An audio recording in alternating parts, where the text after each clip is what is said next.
Hello,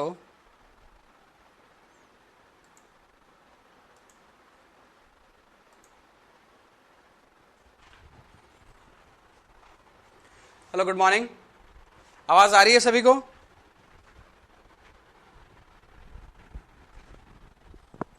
hello, good morning. Voice Audible है?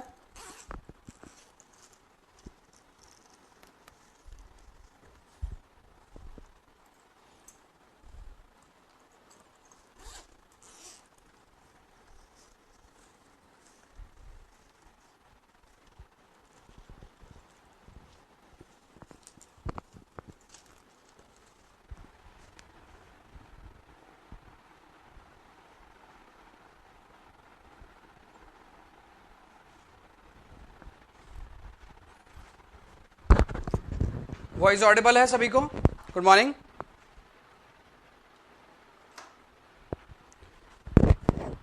Hello, good morning. चलिए, कल से आगे बढ़ते हैं और आगे बढ़कर देखते हैं न्यू टॉपिक को।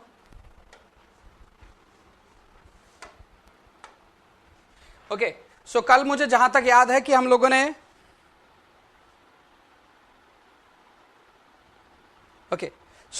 कल जहां तक मुझे याद है कि हम लोगों ने जो टॉपिक पढ़ लिया था वो था characteristic strength.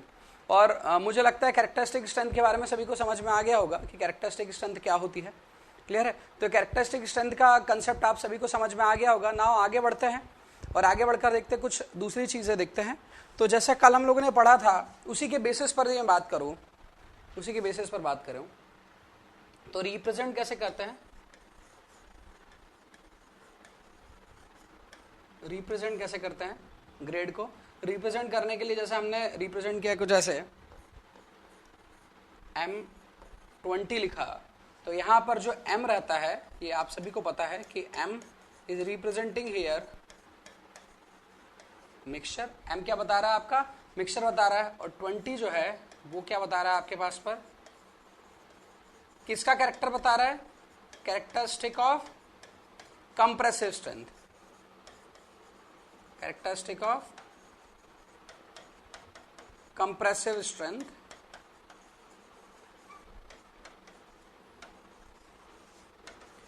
after 28 days। Casting के 28 डेज के बाद आपको जो देखने को मिलता है वो देखने को मिलती है कैरेक्टरिस्टिक कंप्रेसिव स्ट्रेंथ। और इसकी यूनिट जो रहती है that will be in newton पर mm स्क्वायर, और you can say mega pascal. Clear है? तो इतना आपको पता रहना चाहिए कि रिप्रेजेंट कैसे करते हैं। क्लियर है? बहुत पढ़ा दिया सरफराज, 1 घंटे से पढ़ रहे हैं हम, 1 घंटा हो गया पढ़ते पढ़ते। चलिए, इस तरह से रिप्रेजेंट करते हैं। तो कल का कैरेक्टरिस्टिक स्ट्रेंथ का कंसेप्ट आपको समझ में आएगा और दिस इज ऑल अबाउट कि रिप्रेजेंट कैसे करते हैं। आप लोग को ये पता होना चाहिए कि सर ये भी नोट करना है। मैं कह रहा हूं कि यदि आप इसे नोट करने के लिए सोचेंगे तो अपना नाम भी ना डेली लिखना है, अपना नाम डेली लिखना है और ये याद रखना है कि अपना नाम ये है। मैं कुछ नई चीज नहीं बता रहा हूं, ये आप सभी को पता है। मैं नहीं बताता तो आप बताते कि सर ये तो हमें पहले से पता था। क्लियर है बात?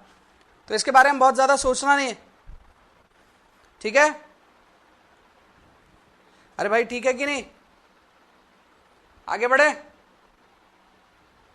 चलिए आगे बढ़ते हैं।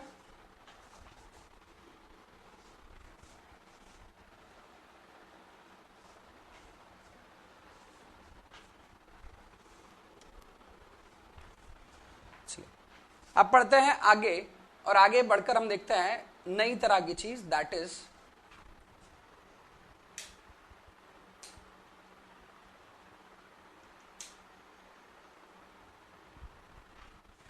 हम देखते हैं नया टॉपिक दैट इज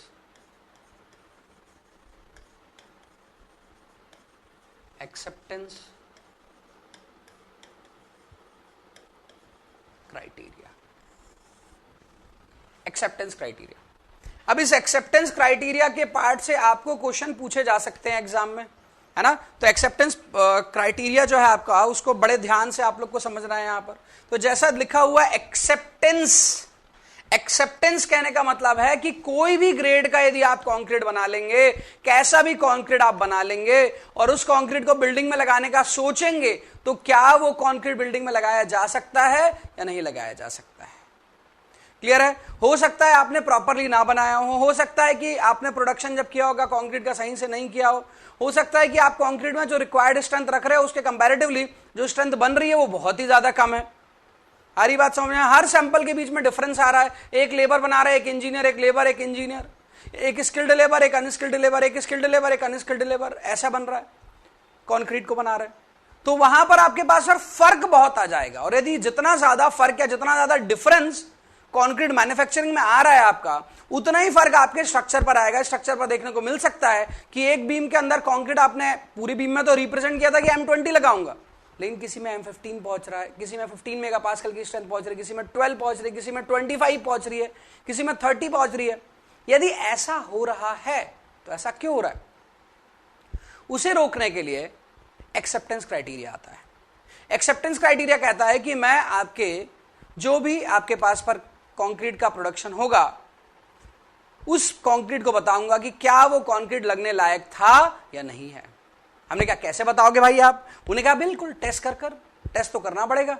तो इसने यहां पर किया क्यूब टेस्ट। तो क्यूब टेस्टिंग के बेसिस पर हम ये चेक करते हैं कि कंक्रीट को एक्सेप्ट किया जाएगा या नहीं किया जाएगा, कंक्रीट को स्वीकार किया जाएगा या नहीं किया जाएगा। तो कंक्रीट को स्वीकार करने की जो 3-4 जो आपके पास पर कंडीशन दी गई है, उन 3-4 कंडीशन को मैं डिस्कस करने वाला हूं। वो फुलफिल करेगा जब आपका कंक्रीट, तब उसे बिल्डिंग के स्ट्रक्चर के लायक माना जाएगा, लायबल माना जाएगा। क्लियर है बात? यहां तक क्लियर है सभी को?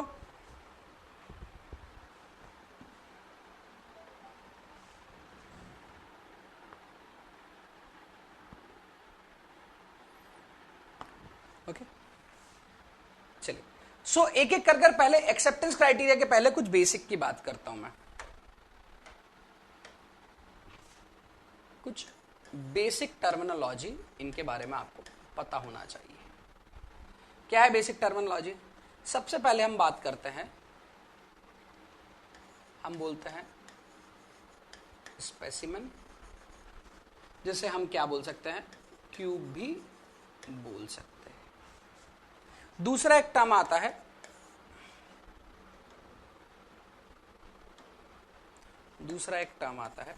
जिसे हम बोलते हैं सैंपल। सैंपल क्या होता है?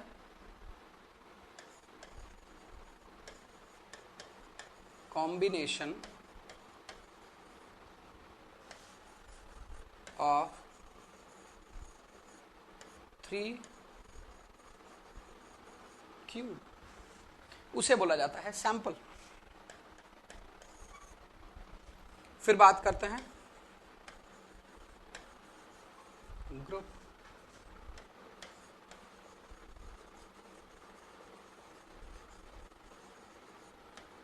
कॉम्बिनेशन ऑफ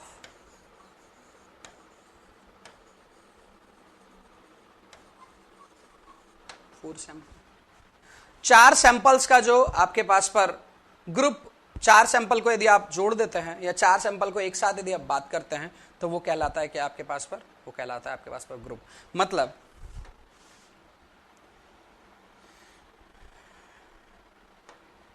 यहां पर बात करूं तो यहां पर हम बात करेंगे एक स्पेसिमेन की, सैंपल में बात करेंगे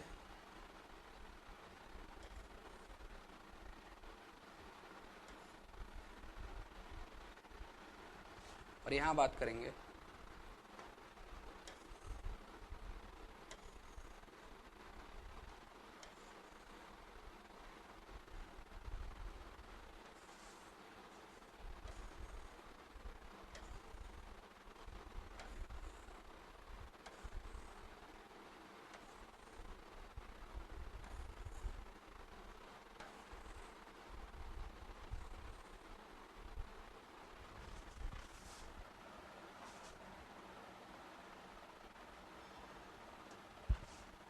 ठीक है।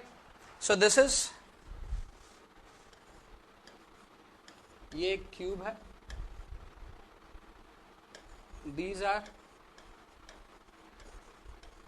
Sample and this is group, लेकिन है तो इंडिविजुअल, इसके अंदर क्या एक क्यूब ही है। ठीक है, इसके अंदर क्यूब ही है, पूरे क्यूब है ना। 4 आपके पास पर सैंपल का सेट जो है उसे ग्रुप कहा जाता है, 3 क्यूब का सेट जो है उसे सैंपल कहा जाता है, और सिंगल क्यूब है ये जैसे स्पेसिमेन कहा जाता है। क्लियर है बात। तो यहां से आप लोग को एक चीज समझ में आना चाहिए कि ये दोनों फिजिकल चीज नहीं है। ये दोनों, यदि मैं बात करूं किसके बारे में, सैंपल के और ग्रुप के बारे में बात करूं, तो ये दोनों आपके पास पर आपके टेस्ट के रिगार्डिंग 2 टर्म्स बनाई गई हैं। फिजिकल टर्म सिर्फ क्या है आपके पास पर, फिजिकल टर्म सिर्फ क्या है, स्पेसिमेन। स्पेसिमेन फिजिकल है, जो देखने में आएगा, हाथ से लगाकर छू सकते हैं अपन। जब सैंपल की बात करेंगे तो सैंपल एक आपके पास पर इमेजिनरी थिंग है जिसके अंदर क्यूब आते हैं, और क्यूब जो फिजिकल है। क्लियर है, तो ये समझ में आया सभी को। अरे चेहरा देखना नहीं है सरफराज, अपने को ये चीज दिखना चाहिए जो मैं बता रहा हूं। स्क्रीन मैंने लाइट एक इसलिए ऑफ किया ताकि आपको स्क्रीन क्लियरली दिखे। यहां तक सभी को समझ आया, बताइएगा।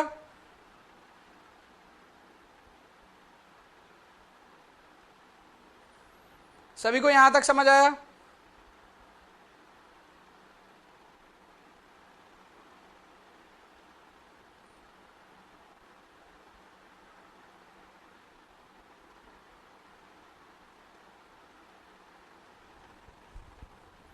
क्लियर? चलिए अब सैंपल कैसे बनाते हैं उसको थोड़ा सा देखते हैं। सैंपल है, सैंपल की स्ट्रेंथ कैसे निकालते हैं।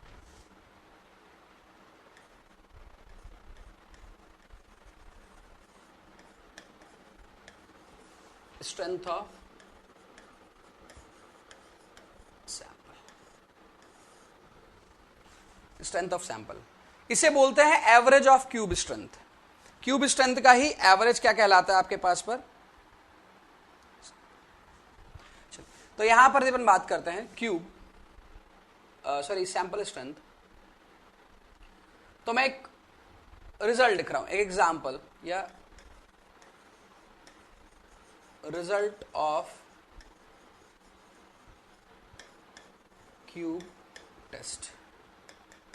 क्यूब टेस्ट का रिजल्ट लिखता हूं। क्या है क्यूब टेस्ट का रिजल्ट आया भाई, 12 मेगापास्कल, 12.5, 13.2, या फिर ये किसी तरह से और भी आ सकता है। मतलब मैं इसको असेंडिंग ऑर्डर में जरूरी नहीं है कि अरेंज करूं। 14, 12, 13.2, 12.6, 15.4, 12, 13.2, 14.6, 1, 2, 3, 4, 5, 6, 7, 8।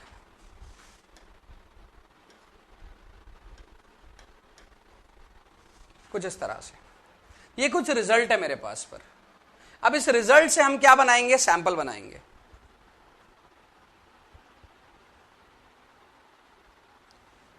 चलिए, तो आप लोग अभी कमेंट बॉक्स पर कुछ नहीं लिखे हैं, अभी आप इधर देखें। अब चलिए, अब यहां से हम क्या करते हैं, अब यहां से हम बनाते हैं सैंपल। ओके, तो combination of 3 cube is sample, है ना। यहां तक combination of 3 cube is sample, combination of 3 cube is sample. Clear है, तो दिस इज सैंपल। यहां तक दिख रहा है आपको। कभी कैसा नहीं हो सकता है कि आपने ये बनाया और फिर आपने कहा कि मैं ये भी बना रहा हूं। तो इसमें देखेंगे आप कि 13.2 इसमें भी आ रहा है और 13.2 उसमें भी आ रहा है, ऊपर वाले के अकॉर्डिंग देखें। क्लियर है, तो ऐसा आपको नहीं करना है। नॉन रिपीटिंग होने चाहिए, है ना, नॉन रिपीटिंग, रिपीट नहीं होने चाहिए।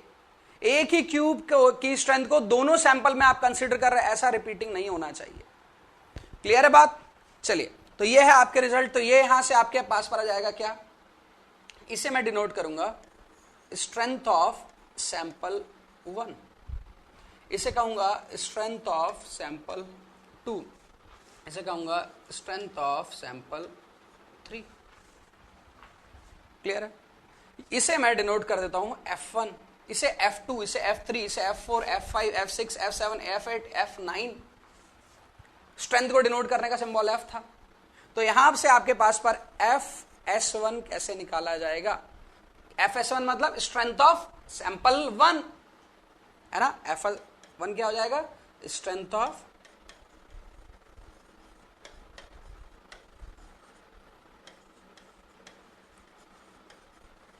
Sample 1। It is the average of cube, जो भी क्यूब आपने उसके अंदर लिए। कौन कौन से लिए भाई? देखो 14, 12 एंड 13.2। तो क्या हो जाएगा यहां पर? F1 plus F2 plus F3 bye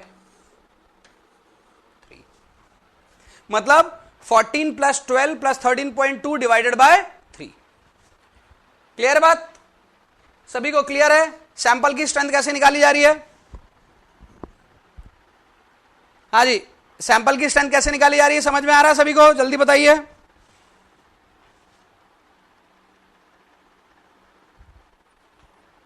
जल्दी जल्दी जल्दी बताइए, आया सभी को समझ में? सैंपल की स्ट्रेंथ कैसे निकाली जा रही है?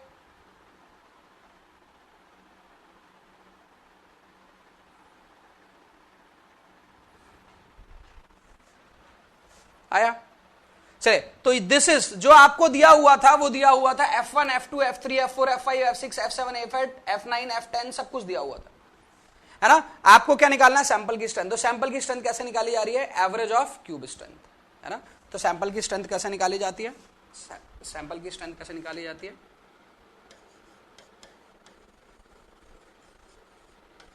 Average of cube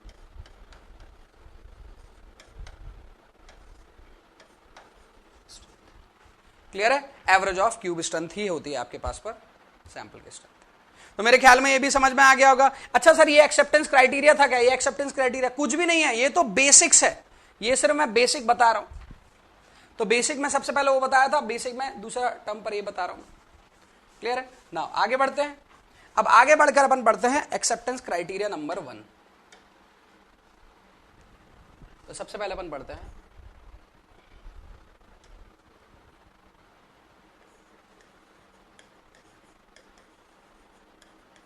criteria number 1।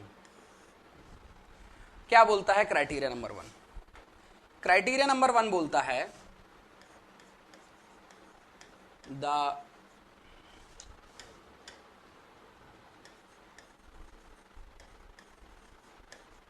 the variation in strength of cube shall not be more than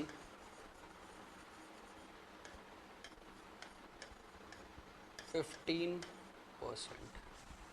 बहुत इंपॉर्टेंट है। क्या लिखा है? The variation in strength of cube shall not be more than 15%। 15% से ज्यादा वेरिएशन नहीं आना चाहिए। Variation in strength. सर किससे वेरिएशन? सर वेरिएशन तो समझ में आ रहा है, नहीं होना चाहिए, मान लिया, लेकिन किससे वेरिएशन नहीं होना चाहिए? मीन से, सैंपल स्ट्रेंथ से। ध्यान से देखिए, हम क्या करते हैं? हम निकालते हैं, एक एग्जांपल बता देता हूं।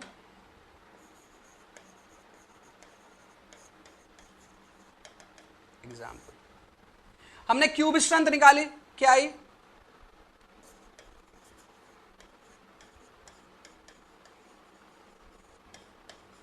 क्यूब स्ट्रेंथ क्या निकाली आपने? 3 क्यूब स्ट्रेंथ आई आपके पास पर।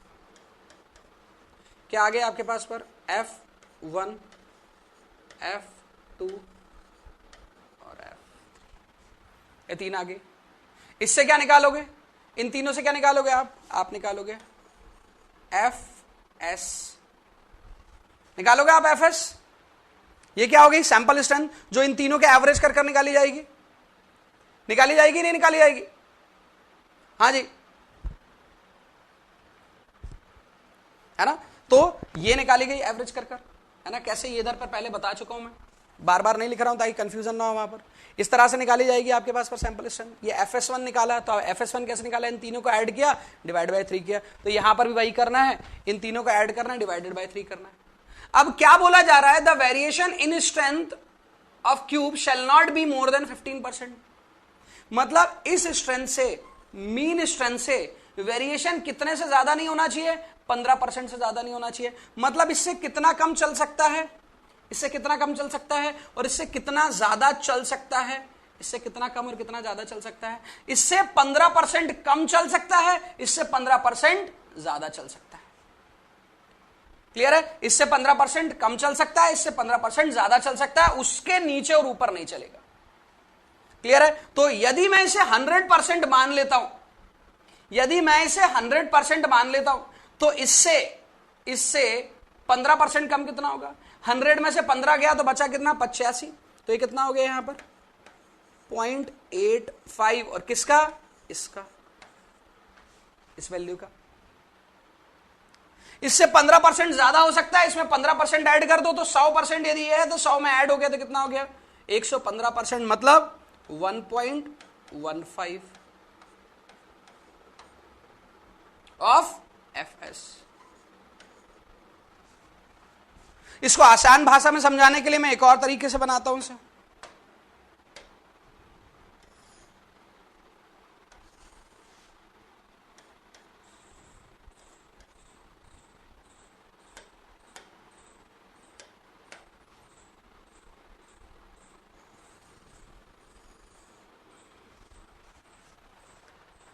यह है आपके पास पर रिजल्ट। यदि मीन कहां पर आता है, यदि मीन यहां पर आता है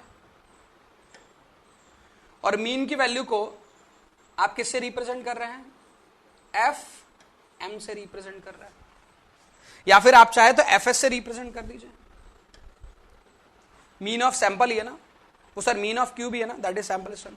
तो इससे कम कितना चल सकता है, मतलब ये वैल्यू कम से कम कितनी हो सकती है, ये वैल्यू कम से कम कितनी हो सकती है 0.85 टाइम्स ऑफ FS। ये मैं नहीं बोल रहा हूं, ये बोल रहा है एक्सेप्टेंस क्राइटेरिया। और ये वैल्यू ज्यादा से ज्यादा कितनी हो सकती है, 15% ज्यादा, मतलब 1.15 टाइम्स ऑफ FS। मतलब यहां पर कितना परसेंट वेरिएशन हो गया और यहां पर कितना परसेंट वेरिएशन हो गया, इतना ही अलाउ कर रहा है। प्रैक्टिकली तो कुछ भी हो सकता है बाबा, कुछ भी हो सकता है प्रैक्टिकली, लेकिन ये कह रहा है कि मैं एक्सेप्ट तभी करूंगा, स्वीकार तभी करूंगा जब रिजल्ट के वेरिएशन ऐसे होंगे। क्लियर है बात, समझ आई सभी को? सभी को समझ आया नहीं आया, जल्दी बताइए। तो सेकंड क्राइटेरिया की तरफ बढ़ेंगे। हाँ जी जल्दी बताइए।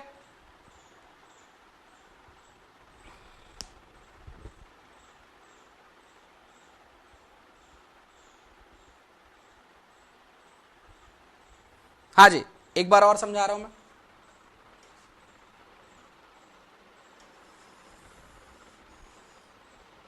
इसको 2 मिनट के लिए हटाओ यहां से। अब यहां पर अपन देखते हैं वापस से, यहां पर हमें क्या बोला गया है, the variation in strength. Variation मतलब आपका चेंज जो है, चेंज नहीं होना चाहिए 15% से ज्यादा। अरे तो किससे चेंज नहीं होना चाहिए, किस वैल्यू को बेस मानकर आप उससे 15% का वेरिएशन नहीं चाहते, वो 15% से ज्यादा का वेरिएशन नहीं चाहते। Shall not be more than, 15% तक चलेगा, उससे ज्यादा नहीं चलेगा। यहां पर क्या लिखा है आपके पास पर, वेरिएशन। अब वेरिएशन किससे लिया जाएगा, मीन से। अब मीन निकाला आपने, मीन कैसे निकालेंगे, आप तीनों स्ट्रेंथ लेंगे क्यूब की, तीनों क्यूब की स्ट्रेंथ को क्या करेंगे, ऐड करेंगे, डिवाइड करेंगे 3 से, तो आ जाएगा क्या, FS। सैंपल की स्ट्रेंथ आ जाएगा। अब ये सैंपल की स्ट्रेंथ है, ये मीन स्ट्रेंथ है। अब इस मीन स्ट्रेंथ से वेरिएशन कितना नहीं हो सकता, इस मीन स्ट्रेंथ से वेरिएशन 15% से ज्यादा नहीं हो सकता। 15% माइनस और 15% प्लस। इसका एक एग्जांपल देखते हैं।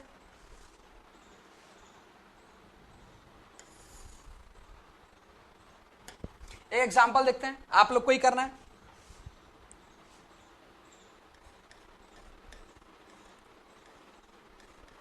इन a cube test, result are 18 mega pascal, 21 mega pascal, 23 mega pascal. Clear है? ये है।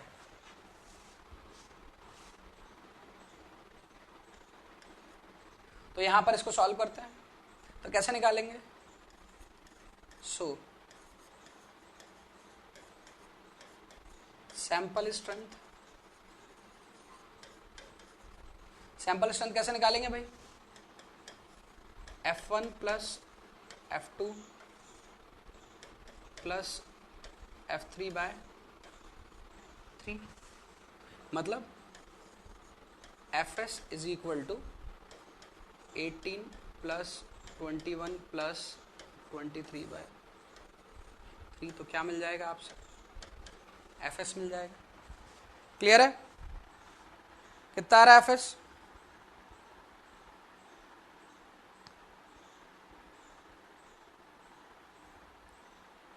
(21 प्लस 23 प्लस 18) 20.67। ठीक है, तो ये आ गया आपके पास पर 20.67। अब 20.67 से आपके पास पर 15% ज्यादा नहीं होना चाहिए इन क्यूब की स्ट्रेंथ, और 15% कम नहीं होना चाहिए। अब मिनिमम और मैक्सिमम कौन कौन है? 18 और 23। तो 18 और 23 को ही चेक करते हैं, लेकिन 18 और 23 को चेक करने के पहले इसकी रेंज पता कर सकते हैं, कितना रेंज जा सकता है। तो यहां पर लिखा अपन ने कितना जा सकता है? 15% कम हो सकता है। यदि इसे 100 माना तो 100 में से 15 गए 85, और यहां पर यदि आप इसको परसेंट में भी लिखना चाहे तो लिख सकते हैं, इसी का परसेंट निकाल लेना, स्ट्रेंथ आ जाएगी। या फिर आप क्या बोल सकते हैं इसको, इसका 15% ज्यादा, तो 100 में 15 ऐड किया 115 हो गया। तो इसी से निकालते हैं तो कितना आता भाई? तो फर्स्ट क्राइटेरिया चेक करते हैं, फर्स्ट क्राइटेरिया चेक करते हैं। तो एफएस का, एफएस से कितना 15% कम, कितना हो जाएगा? 0.85 ऑफ एफएस। 15% ज्यादा 1.15 ऑफ एफएस। एफएस कितना है आपके पास पर? 20.67। तो 0.85 कितना हो जाएगा उसका? 0.85 ऑफ एफएस निकालो भाई।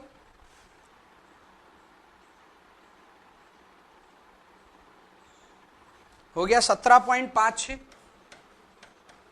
17.56, और उसी का 1.15 निकालो, 23.76,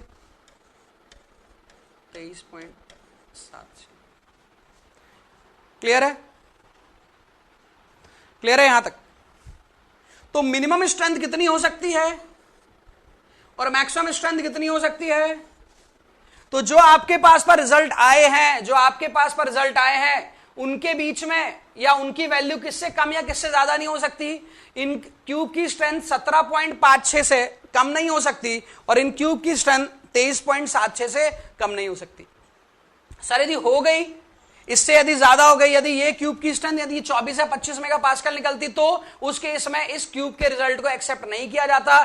कंक्रीट को बोल दिया जाता खराब क्वालिटी का कंक्रीट है। यदि बिल्डिंग में लग गया तो बिल्डिंग से कंक्रीट को निकाला जाता। सर कास्टिंग हो चुकी है 28 दिन पहले, तो फिर क्या करो? हल्का सा उसको आप हैमरिंग कर या थोड़ा सा ब्लास्ट कर वहां से रिमूव करो, क्योंकि वो कंक्रीट जो है खराब क्वालिटी का लग चुका है। टाइम के साथ उसकी क्वालिटी और डिके होती चली जाएगी, और स्ट्रक्चर की जो सेफ्टी है वो भी कम होती चली जाएगी। समझ आ रही बात? एग्जाम्पल सभी को समझ आया नहीं आया? जल्दी बताइए, जल्दी बताइए। एग्जाम्पल सभी को समझ आया? क्लियर? सरफराज, ऋषिकेश, सरफराज, ऋषिकेश, समझ में आया? चलिए ओके, आगे बढ़ते हैं अपन, आगे बढ़ते हैं। क्राइटेरिया नंबर 2 की तरफ पर बढ़ते हैं। ओके, तो फर्स्ट क्राइटेरिया सबसे पहले समझ में आना जरूरी है आप लोग को।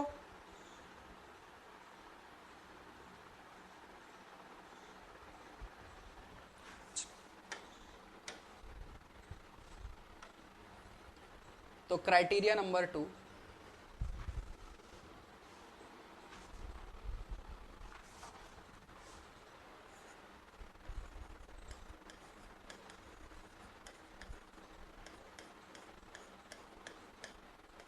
क्राइटेरिया 2 क्या बोलता है? क्राइटेरिया 2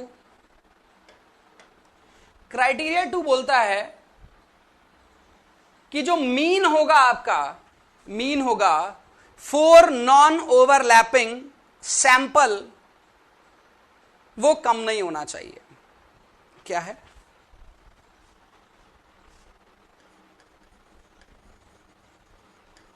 मीन ऑफ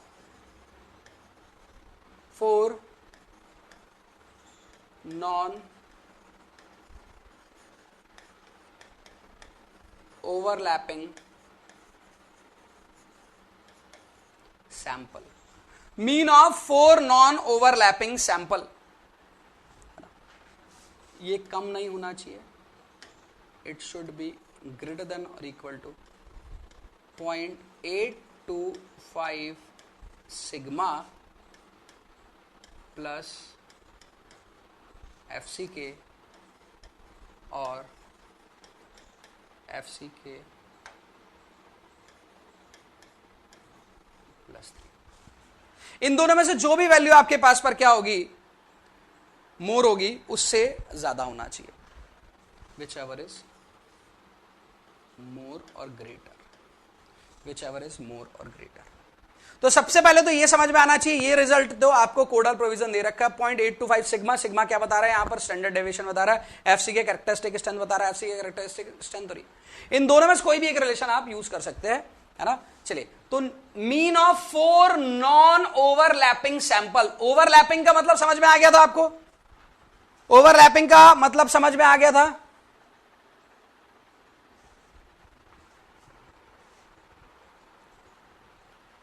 सरफराज, आपको वो समझ नहीं आया था वो वाला पार्ट, वो अभी मैं आपको समझा दूंगा। एक काम करूंगा, एक क्वेश्चन यदि अपन करेंगे तो उस क्वेश्चन के अंदर एक पूरा कंप्लीट क्वेश्चन करेंगे, उसके अंदर मैं इसको वापस से समझा दूंगा, ठीक है। चलो, तो यहां पर अपन बात करते हैं मीन ऑफ नॉन ओवरलैपिंग। अब नॉन ओवरलैपिंग की बात कर रहा है, तो यहां पर हमें क्या करना है? अब क्या बोल रहा है? सैंपल कितने लेने हैं? सैंपल 4। तो 4 सैंपल लेने हैं, मतलब क्या हो जाएगा आपके पास पर? FS1 plus FS2 plus FS3 plus FS4, हो गया 4। 1 2 3 4, 4 सैंपल। इसका क्या लेना है भाई? क्या लेना है? क्या लिखा है यहां पर? मीन, मीन लेना है डिवाइडेड बाय 4। इसकी वैल्यू ज्यादा आनी चाहिए, किससे ज्यादा आनी चाहिए? इनसे। 0.825 सिग्मा प्लस FCK और या फिर FCK plus 3, whichever is more. Previously पहले कोड में आप जाएंगे तो देखेंगे, जब भी आप कोड में देखेंगे तो बताएगा कि M20 के ऊपर, सॉरी M15 और उसके ऊपर के लिए ये है, M15 के नीचे के लिए ये है। लेकिन ये अमेंडमेंट, ये संशोधन किया गया है 2013 में, और 2013 में संशोधन करने के बाद बताया गया है कि हर क्यूब को सिर्फ इसी से टेस्ट कर सकते हैं। जो 2 क्राइटेरिया लिखे होंगे आपके कोड में, उन दोनों को नहीं देखना है आपको, आपको सिर्फ इसी को मानना है बेस और इसी से आगे चलना है, ठीक है। क्योंकि ये अमेंडमेंट में, संशोधन में चेंज हो चुका है 2013 में, और जो आगे प्रिंट है वो आपके पास में 2000 ईयर में जो प्रिंट हुआ था वो था। तो अमेंडमेंट आप देखेंगे लास्ट में, कोड के सबसे लास्ट में आपको अमेंडमेंट दिख जाएगा। तो this is the real one. अब इसको कैसे निकालना है आपको, तो अभी आपको जो डेटा दूंगा उस एग्जांपल से आपको सब समझ आएगा। तो पहला चीज है, इसे समझना ज्यादा मुश्किल नहीं था। ये समझ में आया सभी को? बताएंगे?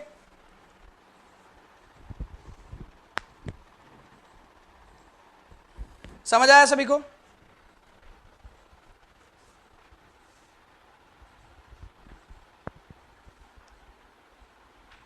अरे बाबा, इधर बताए थे ना ओवरलैपिंग,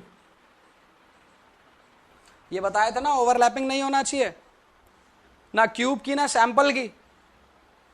क्लियर है? तो ये सैंपल ही तो है, FS और FS1 और FS2। इस FS1 और FS2 यदि मैं इसे ले लेता हूं FS2, तो FS2 के अंदर पर 2 क्यूब आपके पास पर ओवरलैप कर रहे हैं ना, उधर भी आ रहे इधर भी आ रहे।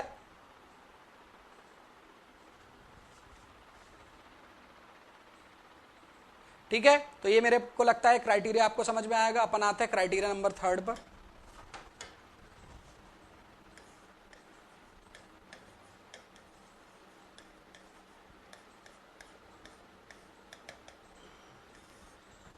Criteria 3, okay. अब क्राइटेरिया 3 पर आते हैं अपन।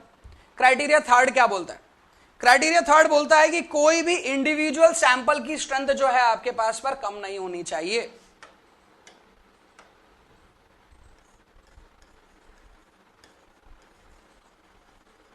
The strength of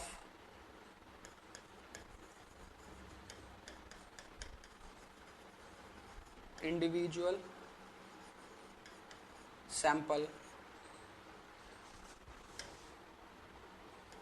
should be greater than equal to FCK minus 3। FCK minus 3 से क्या होनी चाहिए? ज्यादा होनी चाहिए। ओके, FCK minus 3 से ज्यादा होना चाहिए। एग्जाम्पल कोई भी लो, FS1, FS2, FS3, FS4, चारों की स्ट्रेंथ रखो, उनमें से कोई भी एक भी कम नहीं होना चाहिए किससे? FCK minus 3 से। सर FCK कहां से पता चलेगा? अरे भैया जिस ग्रेड के लिए कंक्रीट बना रहे हो, जिस ग्रेड का कंक्रीट बना रहे हो वो तो पता होगा ना कि सर मैं M20 का मिक्स ले रहा हूं, 25 का ले रहा हूं, 30 का ले रहा हूं, जिसका ले रहा हूं, तो जो भी टारगेट स्ट्रेंथ होगी वो यहां पर हो जाएगी आपके पास पर, और उसके बाद आप उसमें से माइनस कर निकाल लीजिएगा कि सैंपल की स्ट्रेंथ आपके पास पर उससे 3 माइनस करने से भी कम नहीं होनी चाहिए। पता चला आप M20 का बना रहे हो और एक सैंपल की स्ट्रेंथ है वो 12 आ रही है, एक सैंपल का मीन स्ट्रेंथ है 12 आ रही है, और आप बना रहे हो कितने का? आप 20 माइनस 3 17, मतलब क्यूब की स्ट्रेंथ इतनी कम है वहां पर कि वहां के रिजल्ट वेरिएशन बहुत अजीब तरह के देखने को मिलेंगे। वो कैसे देखने को मिलेंगे? यदि ये एक्सेप्टेंस क्राइटेरिया आपका फुलफिल नहीं होता है, यदि ये एक्सेप्टेंस क्राइटेरिया आपका फुलफिल नहीं होता है सरफराज, तो क्या होता है देखेंगे। सर यदि एक्सेप्टेंस क्राइटेरिया फुलफिल नहीं होता तो क्या देखने को मिलता है? यदि एक्सेप्टेंस क्राइटेरिया फुलफिल नहीं होगा, जैसे यहां पर बात करता हूं, यहां पर किसी भी क्यूब की स्ट्रेंथ यदि FS1 और FS2 ये दोनों इस क्राइटेरिया को फॉलो नहीं कर पा रहे, तो वहां पर हो सकता है आपके पास पर जो कर्व बने, याद है नॉर्मल डिस्ट्रीब्यूशन कर्व, वो नॉर्मल डिस्ट्रीब्यूशन कर्व कैसा बन रहा है? वो नॉर्मल डिस्ट्रीब्यूशन कर्व बन रहा है कुछ इस तरह का,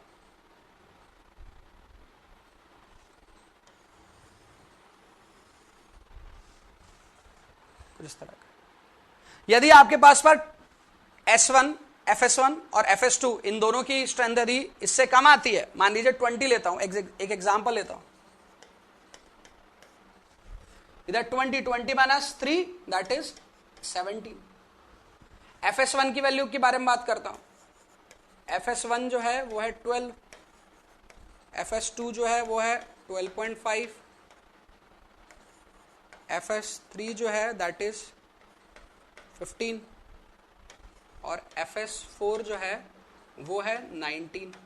सर एक तो पास कर रहा है ना, FS4 is greater than FCK minus 3, चारों को करना चाहिए, चारों में से एक भी नहीं किया ना तो टेस्ट फेल है।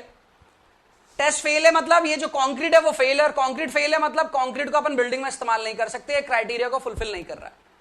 तो अब देखते हैं इन तीनों के, यदि तीनों के रिजल्ट कम आ रहे हैं, मतलब ये क्या रिप्रेजेंट करने की कोशिश कर रहा है, ये क्या दर्शा रहा है?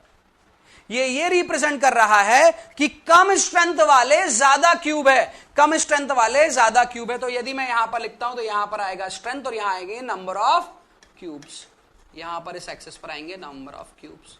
तो देखिए आपके पास पर कम स्ट्रेंथ के ज्यादा क्यूब है, ज्यादा स्ट्रेंथ के कम क्यूब है। आ रही है वैसे बात समझ में? तो जब भी ऐसा कोई कर्व बनता दिखता है, जब भी ऐसा कोई कर्व बनता हुआ दिखता है, तो हम उसे क्या बोलते हैं कि कर्व कैसा है भैया? आपका पुअर क्वालिटी का है। सर कैसा है वो आपके पास पर? पुअर क्वालिटी का। समझ आ रही बात? समझ आ रही बात? ये कर्व कैसा बना है सरफराज? बाकी लोग सभी बताएं। अरे बताऊंगा ना भैया, क्वेश्चन कैसे पूछा जाएगा वो बताऊंगा, लेकिन पहले समझ तो लो कि क्या पूछा जा रहा है।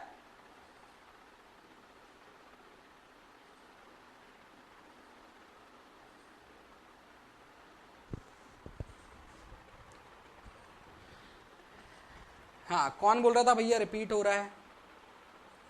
अरे हीरो मेरे, ये रिपीट नहीं हो रहा है, इसे रिपीट नहीं कहते। ये जो आप कह रहे हैं ना कि यहां पर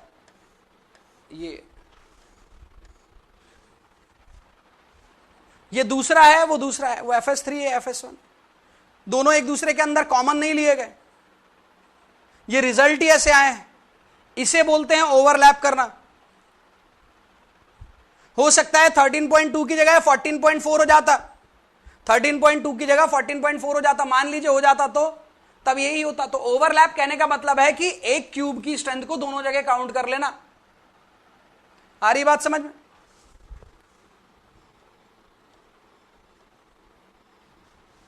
चलिए, तो अपन यहां थे, तो this is showing you poor quality, ये बता रहा है पुअर क्वालिटी का है, क्योंकि कम स्ट्रेंथ के ज्यादा क्यूब है, इसीलिए इसे पुअर क्वालिटी के कंक्रीट को एक्सेप्ट नहीं करना चाहिए। इसलिए यदि ऐसी कंडीशन आती है तो एक्सेप्टेबल नहीं होगा।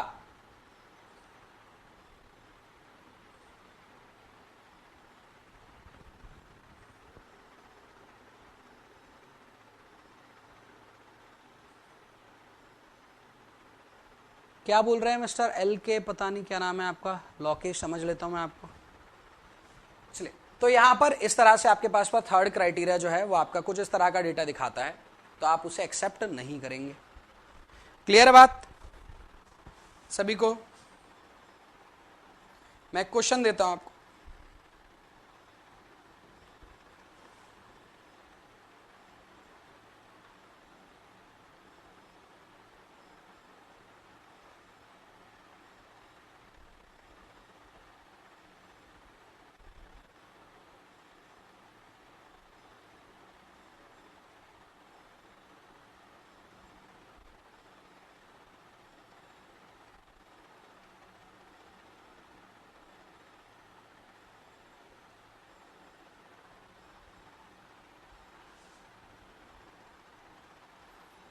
कुछ प्री डिफाइंड डेटा मैं आपको देता हूं कैलकुलेट करने के लिए।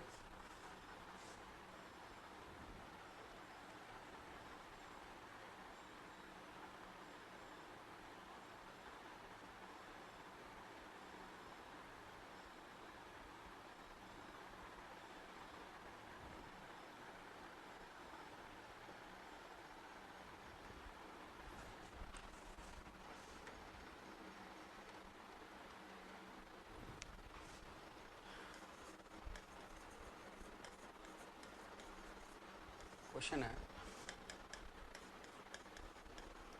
For a concreting of 50 meter cube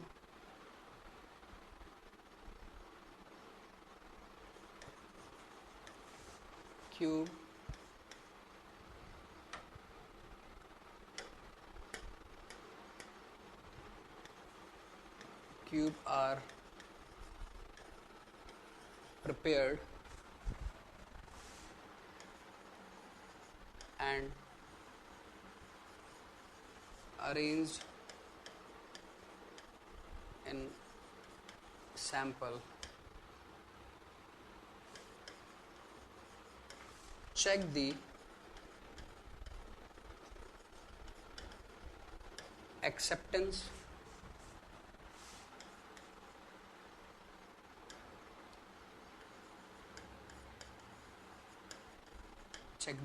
criteria. Acceptance criteria को चेक करना है आपको।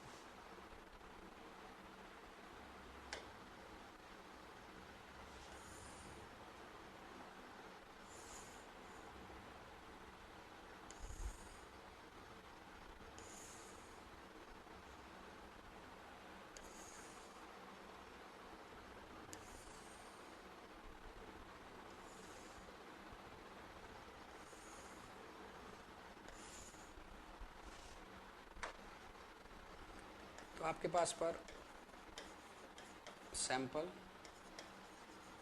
और क्यूब स्ट्रेंथ, कंप्रेसिव स्ट्रेंथ दी है S1, S2, S3 and S4।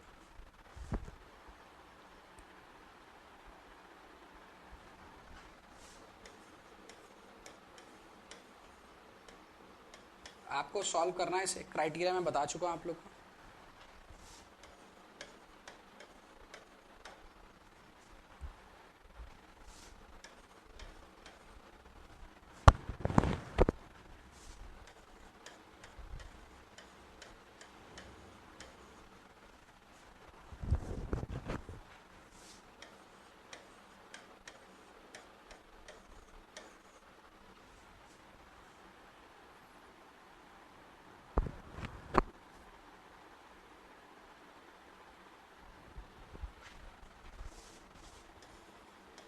और grade of concrete is M25। ठीक है, ठीक है, एक एक करके क्राइटेरिया से चेक करें। पहला क्राइटेरिया क्या बोलता है, पहले तो ये क्वेश्चन देख लिया अपन ने, अब अपन क्राइटेरिया को देखते हैं वापस से। सॉल्व आप लोग को करना है, तभी आप लोग को समझ आ पाएगा कि क्राइटेरिया को यूज कैसे करना है। गलत होने से डरना नहीं है, गलत होगा कॉपी में खराब होगा, एग्जाम में खराब नहीं होगा। ठीक है, जो कोई पूछ रहा था कि सर एग्जाम में क्वेश्चन कैसे पूछा जाएगा, वो भी इसी क्वेश्चन के लास्ट में बता दूंगा मैं कैसे क्वेश्चन आएंगे। सबसे पहला क्या है, variation in strength of cube shall not be more than 15%। 15% से ज्यादा का वेरिएशन नहीं होना चाहिए। चलिए, तो 15% से ज्यादा का वेरिएशन नहीं होना चाहिए, तो आप क्या कर सकते हैं, इस तरह से अपने निकाल कर देखा था कि भैया 3 क्यूब दिए, तो उनमें से सैंपल की स्ट्रेंथ निकालकर 15% से वेरिएशन चेक कर लिया जाता है, तो उसी को आप यहां पर, तो जैसे ये टेबल बनाया आपने, इसी टेबल को आप आगे एक्सटेंड कर लीजिए और उसी में बाकी का डेटा भी लिखना चाहे तो लिख सकते हैं।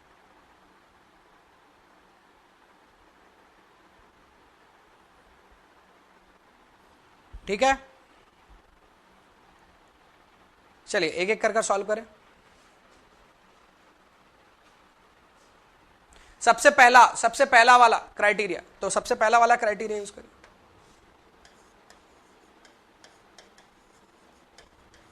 क्राइटेरिया 1 इस्तेमाल करें, क्राइटेरिया 1 इस्तेमाल करें, उसमें एक एक कर चीजें सॉल्व करें।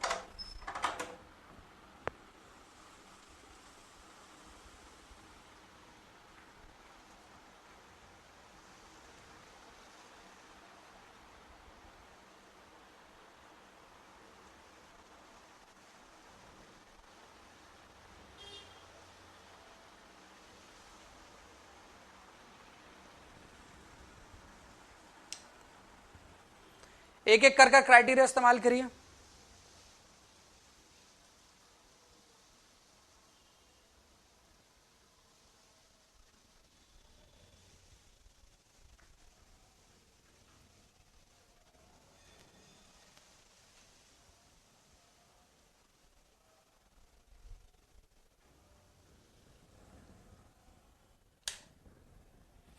हाँ जी, किया सॉल्व।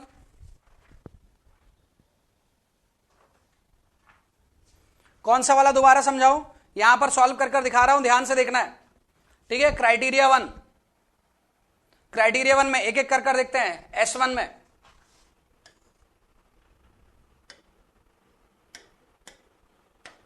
सबसे पहले अपन किस में देखते हैं, S1 में। S1 में देखो, S1 में मीन निकालो सबसे पहले। S1 के अंदर तो FS1 की वैल्यू क्या होगी, FS1 की वैल्यू निकालिए। 22 प्लस 28 प्लस 26 कितना आ रहा है, 25.33 आ रहा है, निकाल रहे हैं।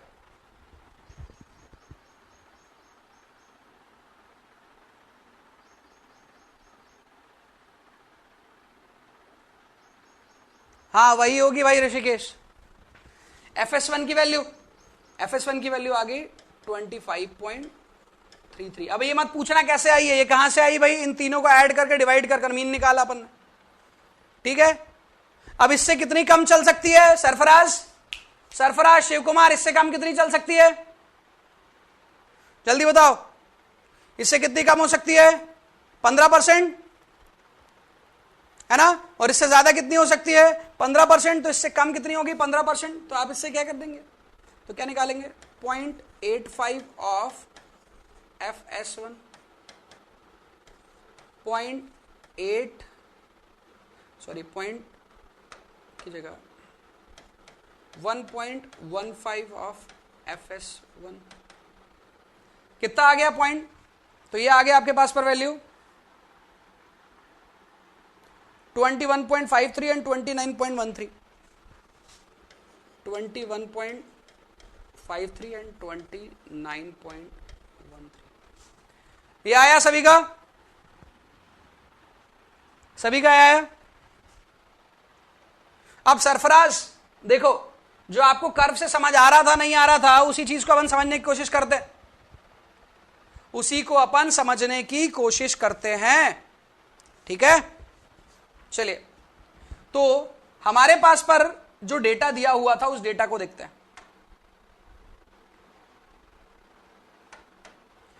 हमारे पास पर ये कर्व दी हुई थी सरफराज, ठीक है। इसका मीन डेटा हमने निकाल लिया, इसका मीन डेटा आ गया कितना 25 पॉइंट कितना था भैया 25.33। हमारा मिनिमम क्यूब कितने का है, मिनिमम क्यूब की स्ट्रेंथ कितनी है देखो 22 और मैक्सिमम कितनी है 28, ये नहीं है 26, मैक्सिमम है 28 और मिनिमम है 22, ठीक है। तो यहां पर अपन पहुंच गए, 22 कम से कम है और 28 ज्यादा से ज्यादा है, यह है प्रैक्टिकल कंडीशन। लेकिन यह क्या कहता है, यह कहता है कि इससे कितना कम चल सकता है 15% माइनस, और इससे कितना चल सकता है 15% प्लस। क्लियर है।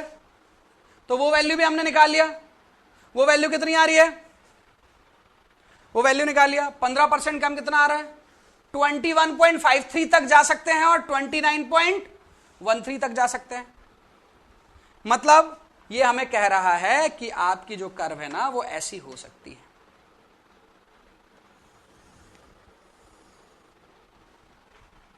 मीन तो वहीं आ रहा है, दोनों का मीन तो वहीं आ रहा है, लेकिन सरफराज वो आपको क्या कह रहा है, आप कहां तक जा सकते हैं 21.53 तक जा सकते हैं और ज्यादा कितना जा सकते हैं 29.13।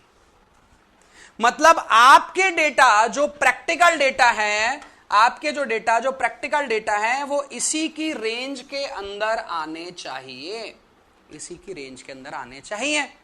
तो देखो आ रहे कि नहीं आ रहे, अरे भाई आ रहे कि नहीं आ रहे शिव कुमार, देखो आ रहे उसी की रेंज के अंदर। ये जो ग्रीन लाइन से बताया है ये है एक्चुअल, और ये जो बताया है जो व्हाइट लाइन से बताया वो क्या बता रहा है, वो है आपके पास पर परमिसेबल या अलाउएबल।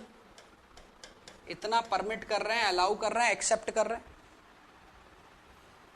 अरे भाई आई कि नहीं आई बात समझ में, बाकी लोग जिनको नहीं आया था, सरफराज आपको समझ नहीं आया था, अभी समझ आया क्या?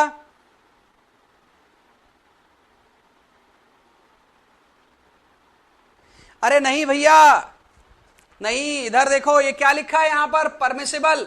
यहां तक की वैल्यू परमिसिबल है और यहां तक की वैल्यू परमिसिबल है, मतलब 21.53 और उससे ज्यादा, 29.13 और उससे कम, यही एक्सेप्ट होंगे। 21.52 हो जाएगा तो एक्सेप्ट नहीं होगा, 29.14 हो जाएगा तो एक्सेप्ट नहीं होगा। क्लियर है बात सभी को? जिनको कर्व से नहीं आया था समझ में, अभी आया समझ में?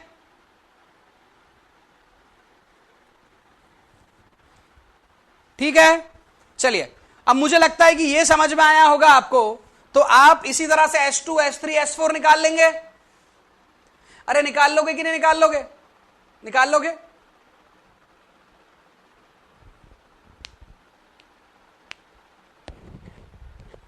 ठीक है, चलिए। तो एग्जाम में ऐसा क्वेश्चन पूछा जा सकता है कि आपको ऐसे 4 टेस्ट दे दिया जाए और बोल दे कि इनमें से कौन सा है जो क्राइटेरिया फर्स्ट फॉलो नहीं कर रहा है, या इनमें से कौन सा है जिसमें वेरिएशन जो है वो 15% से ज्यादा है। आपको चारों को चेक कर निकालना है। आ रही बात समझ में?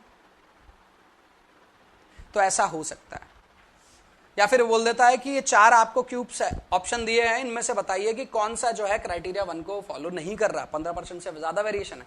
तो आपको FS1, 2, 3, 4 की जगह ये दिए होंगे 1, 2 option A, B, C, D, इनमें से सिलेक्ट करना होगा।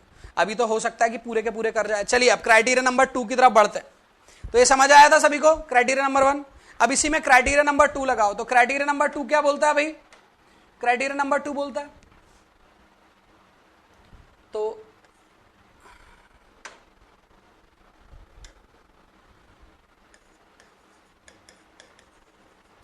क्राइटेरिया 2 देखें, वो क्या बोलता है?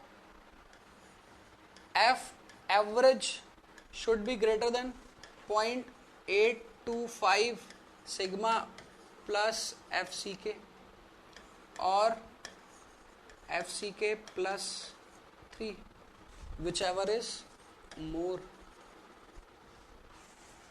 अब इसके लिए क्या निकालना पड़ेगा? F average.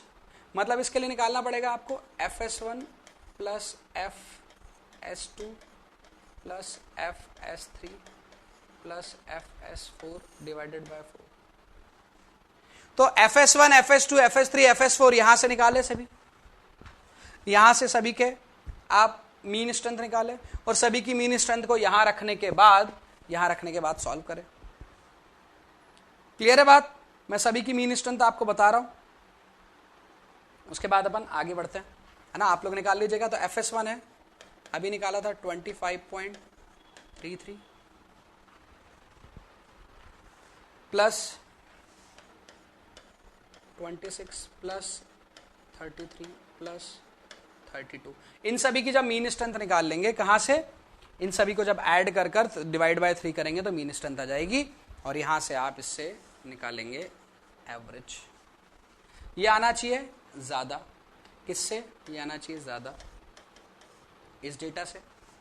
इसको रखकर देखते हैं 0.825 सिग्मा। सिग्मा कितना होगा भाई आपका? सिग्मा कितना होगा बताइए? बताया था मैंने आपको सिग्मा कितना होगा? 4। बिल्कुल सही। प्लस एफसी के किस ग्रेड के कंक्रीट के लिए दिया था? क्वेश्चन में लिखा है सर वो तो M25। तो यहां पर अपन ने 25 या फिर 25 प्लस 3। अब सीधा सा कैलकुलेशन समझ में आ रहा है? 25 प्लस 3 28। तो ये जो वैल्यू होगी वो कम से कम 28 से तो ज्यादा होनी चाहिए। 28 से कम हुआ तब तो वैसे ही फेल हो जाएगा, इसको चेक करने की जरूरत ही नहीं है। 28 से तो ज्यादा होना चाहिए।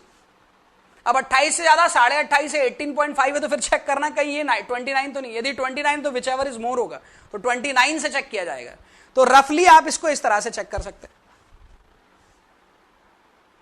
क्लियर है भाई बात? क्लियर है? इसको सॉल्व करने पर आ जाता है 29.08। इसको आप सॉल्व करते हैं, एवरेज निकालते आता है 29.08। क्लियर है?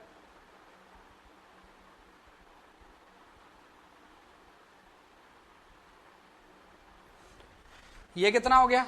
28। और ये कितना हो गया? 28.3। सो इसे आप सॉल्व करते हैं तो ये हो जाता है 28.3। इसे सॉल्व करते हैं तो ये हो जाता है 28 विच एवर इज मैक्सिमम। इन दोनों में से जो मैक्सिमम या मोर है उसे ले लिया। तो 28.3 से ज्यादा या बराबर होना चाहिए 29.08। मतलब ये है तो ये आपके पास पर टेस्ट जो है क्राइटेरिया नंबर 2 को पास कर रहा है।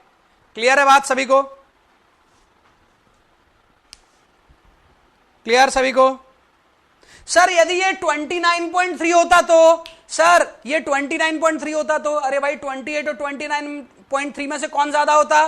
विच एवर इज मोर 29.3। और ये क्या है 29.08। अरे सर थोड़ा सा तो जा रहा है। नहीं, फेल मतलब फेल, क्राइटेरिया फॉलो नहीं कर रहा। उस केस में अपन इसे रिजेक्ट कर देंगे। आ रही बात समझ में? तो मुझे लगता है कि ये पार्ट आप सभी को समझ में आ गया होगा। आ गया सभी को समझ में? आगे बढ़ते हैं क्राइटेरिया नंबर 3 की तरफ पर। आगे बढ़ते हैं क्राइटेरिया नंबर 3 की तरफ पर। क्राइटेरिया नंबर 3 आप सभी को यूज करते आएगा? बताइए आएगा या नहीं आएगा? क्या है क्राइटेरिया नंबर 3? बताइए मुझे। क्राइटेरिया नंबर 3 लिखा था मैंने,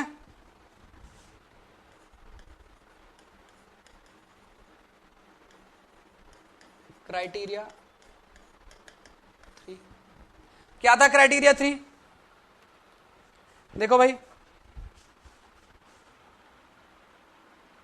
क्या लिखा था मैंने criteria 3? The strength of individual sample FC के -3 से कम नहीं होना चाहिए। ठीक है, अब ये है आपके पास पर एफसी के कितना है 25।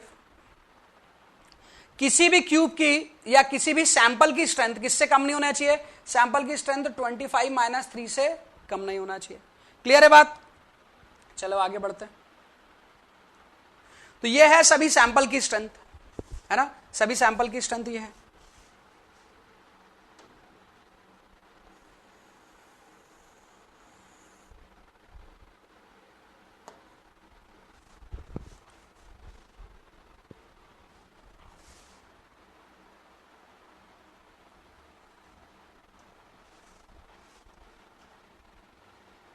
तो ये थे आपके पास पर डेटा।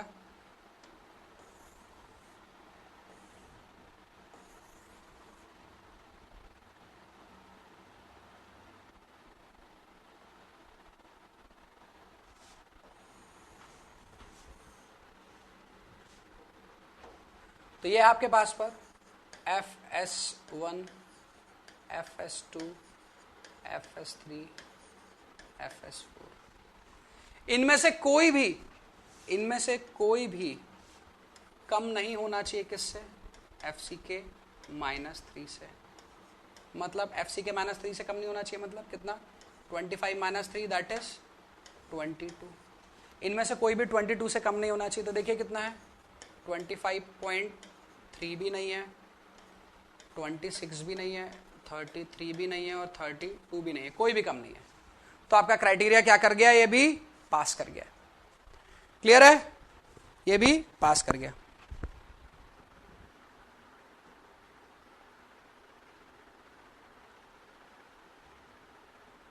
हाँ जी, तो एक्सेप्ट करने के लिए तो इंपॉर्टेंट पॉइंट लिख रहा हूं यहां पर, ये याद रखना। हालांकि वैसे तो आपको पता ही रहना चाहिए।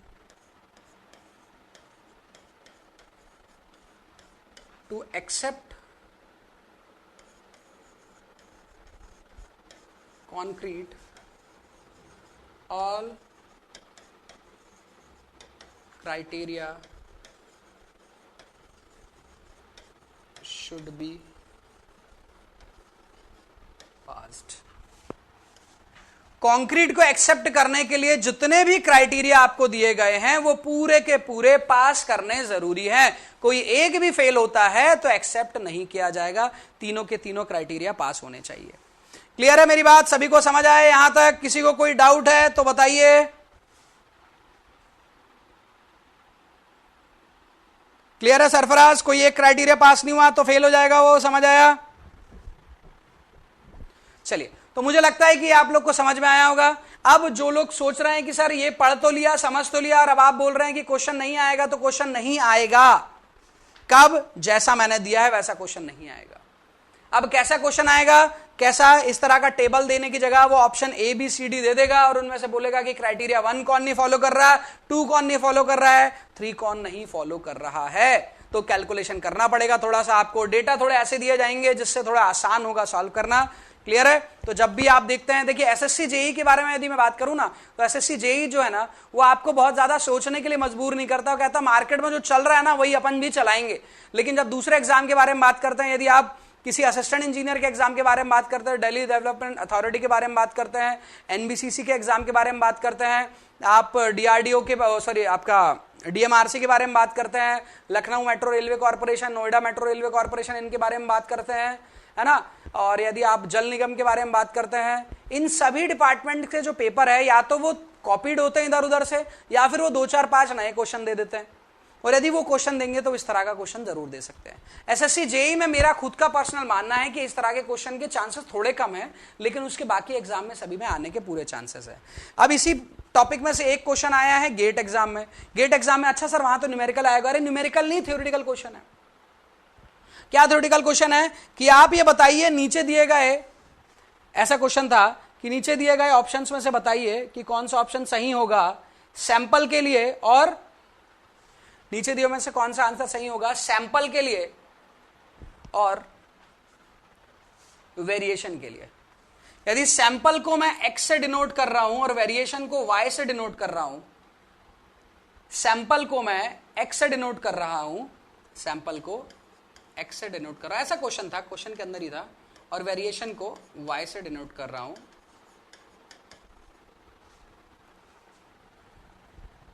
तो कितने क्यूब और वेरिएशन होंगे? तो ऑप्शन ए है, बी है, सी है और डी है।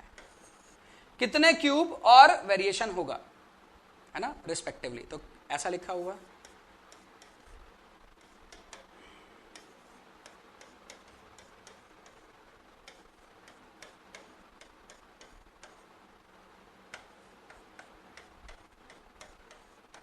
ऐसे ऑप्शन दिए गए थे, कितने क्यूब और वेरिएशन होंगे। तो सैंपल तो एक ही होगा, लेकिन इस एक सैंपल के अंदर 3 क्या होंगे, क्यूब होंगे। और क्वेश्चन ने पूछा था क्यूब और वेरिएशन कितना होगा, तो वेरिएशन भी पता है, वेरिएशन कितना होगा आपके पास पर 15%, तो क्यूब 3 और वेरिएशन, तो ऑप्शन सी करेक्ट हो जाता है। तो ऐसा क्वेश्चन पूछा जा चुका है, मैं फिर से बता रहा हूं आपको, ऐसा क्वेश्चन जो है वो पूछा जा चुका है। क्लियर है बात यहां तक सभी को? यहां तक क्लियर है सभी को?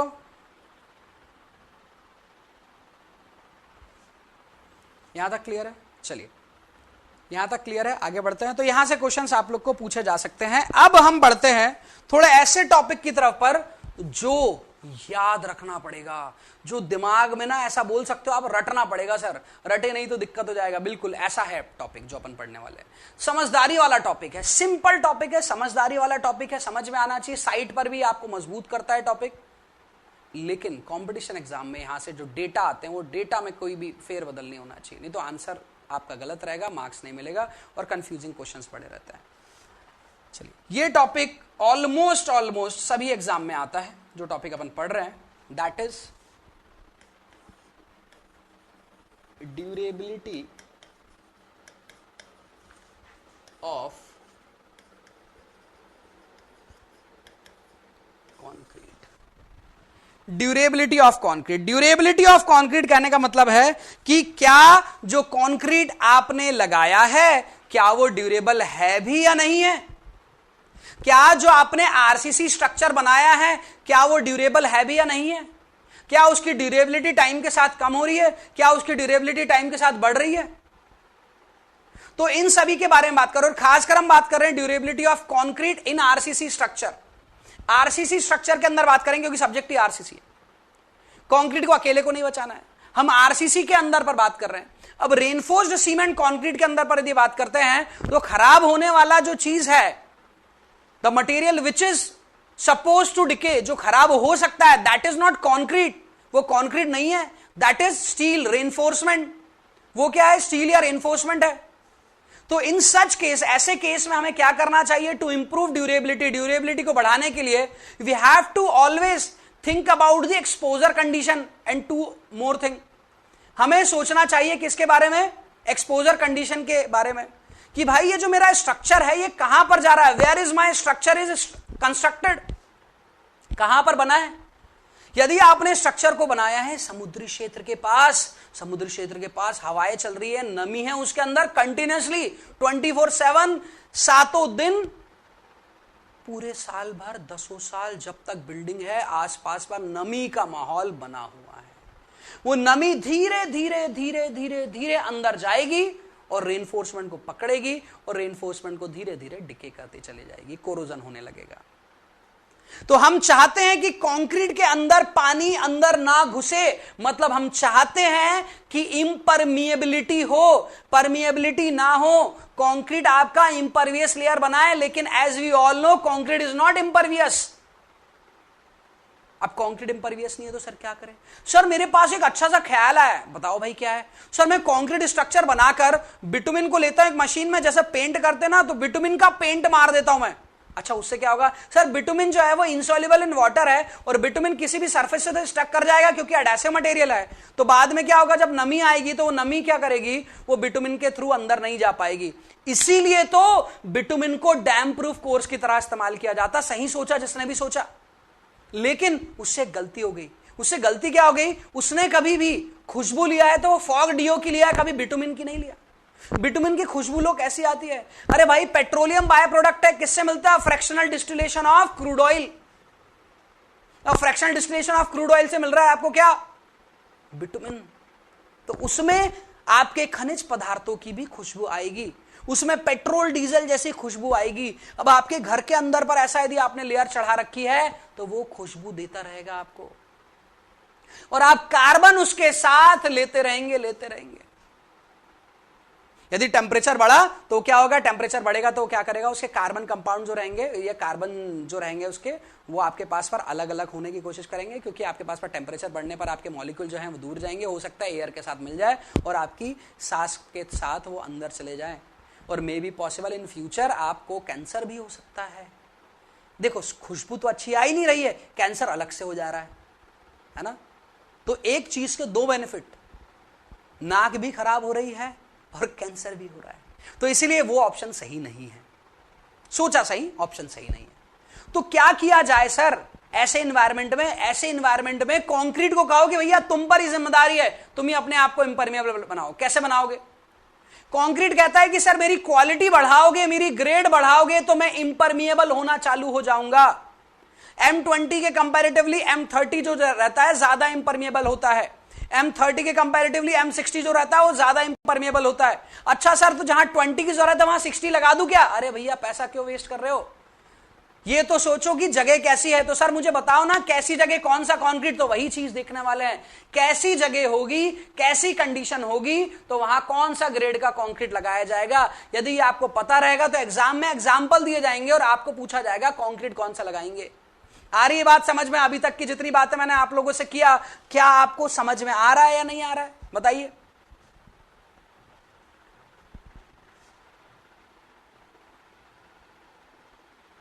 क्लियर है?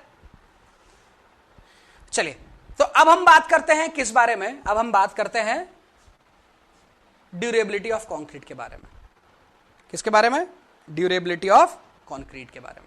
चलिए ड्यूरेबिलिटी ऑफ कंक्रीट के बारे में बात करते हैं। तो जैसा मैंने आप लोग को बात किया कि ड्यूरेबिलिटी, पहली बात तो ड्यूरेबिलिटी क्या होता है सर हमें तो ड्यूरेबिलिटी का मतलब नहीं पता। पहले तो आप उसका मतलब बताइए। क्या है भाई शिव कुमार, पता है कि नहीं पता है?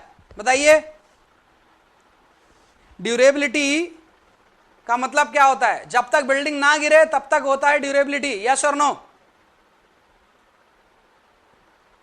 नो, बिल्कुल सही। अरे कोई यस लिख रहे हैं? ड्यूरेबिलिटी मतलब होता है परफॉर्मेंस लाइफ। Performance life. आप एक कार चला रहे हैं, कार में टायर लगा हुआ है आपके। अब टायर आपका, आपने कहा जब तक चलेगा, जब तक फट नहीं जाएगा, चलते चलाते एकदम बीच में से फट नहीं जाएगा, तब तक हम टायर चलाएंगे। तो वो उसकी ड्यूरेबिलिटी चेक करना नहीं हुआ।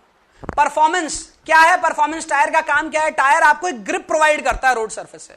जब टायर आपका ग्रिप प्रोवाइड करना बंद कर दे, टायर तो जिंदा है लेकिन उसकी परफॉर्मेंस खत्म हो चुकी है। तो इसलिए हम कहते हैं कि टायर को टाइम के टाइम अपन उसका मेंटेनेंस कराते रहे तो टायर की ड्यूरेबिलिटी बढ़ती चली जाएगी। बाइक हमने खरीदा सर्विस सेंटर से, सॉरी आपका डीलर के पास से, और बाइक को चलाया कब तक? जब तक बाइक कहीं जाकर खड़ी ना हो जाए। तेल डलाते जा रहे हैं, ऑयल कुछ नहीं चेंज करा रहे, क्या हुआ? बाइक का इंजन सीज हो गया। क्यों हो गया? क्योंकि आपने उसका मेंटेनेंस नहीं कराया था, इसलिए उसकी लाइफ ही खत्म हो गया, वो परफॉर्म नहीं कर पा रही है। बिल्डिंग में सर इसे कैसे देखा जाएगा? बिल्डिंग में देखा जाएगा, आप घर पर बैठे हो छत के नीचे, जैसा ही मैं जहां पर बैठा हूं, यहां पर बाहर पर बारिश हो रही है। अब बाहर पर बारिश हो रही है, मैं तो सेफ हूं ना, अंदर हूं, लेकिन यही पानी अंदर आने लगे तो छत की ड्यूरेबिलिटी क्या हो गई? बढ़ गई, कम हो गई? अरे भैया छत मैंने इसलिए बनाया था कि वाटर ना आए अंदर, वाटर अंदर आने लगा, that means durability of roof और slab is decreases time by time. Cracks आ गए जिसकी वजह से पानी अंदर आ रहा है। आ रही है बात समझ में सभी को? ओके तो इस तरह से बिल्डिंग में ड्यूरेबिलिटी चेक करते हैं। फ्लोर में कैसे चेक करते हैं ड्यूरेबिलिटी? सर मैं फ्लोर में चल रहा हूं, जगह जगह पर जैसे मैं पैर रख रहा हूं वैसे मुझे एक साउंड महसूस हो रहा है, एक वाइब्रेशन की, यहां डैम्पनेस आ गई है, यहां कुछ तो यहां पर आपके पास पर टाइल्स जो है वो आपके फ्लोर के साथ पर नहीं जुड़ा हुआ है, टाइल्स निकल रहा है अलग अलग। मैं जितने आसानी से पहले चल पाता था उतने आसानी से नहीं चल पा रहा हूं, ड्यूरेबिलिटी कम हो रही है।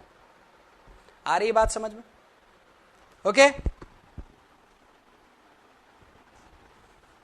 क्लियर है? चलिए, तो परफॉर्मेंस लाइफ से आप लोग को समझ में आता है। अब ड्यूरेबिलिटी के बारे में बात करता हूं। ड्यूरेबिलिटी के बारे में पढ़ने से पहले आपको पता करना होगा, सबसे पहले एक्सपोजर कंडीशन। अब एक्सपोजर कंडीशन कौन कौन सी होती है भाई? पढ़ रखा है सभी ने? हाँ जी, पढ़ रखा है क्या एक्सपोजर कंडीशन क्या क्या होती है? अलग अलग एक्सपोजर कंडीशन होती है। कौन कौन सी एक्सपोजर कंडीशन होती है बताएंगे? बताइए मुझे, एक्सपोजर कंडीशन कौन कौन सी पढ़ रखी है?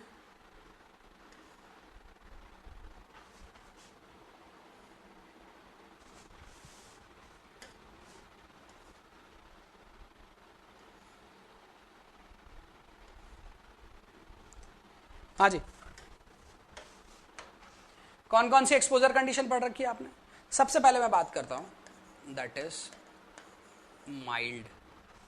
माइल्ड कहने का मतलब है कि इन्वायरमेंट ने स्ट्रक्चर को खराब करने का इरादा नहीं बनाया है। सीधी सी बात है।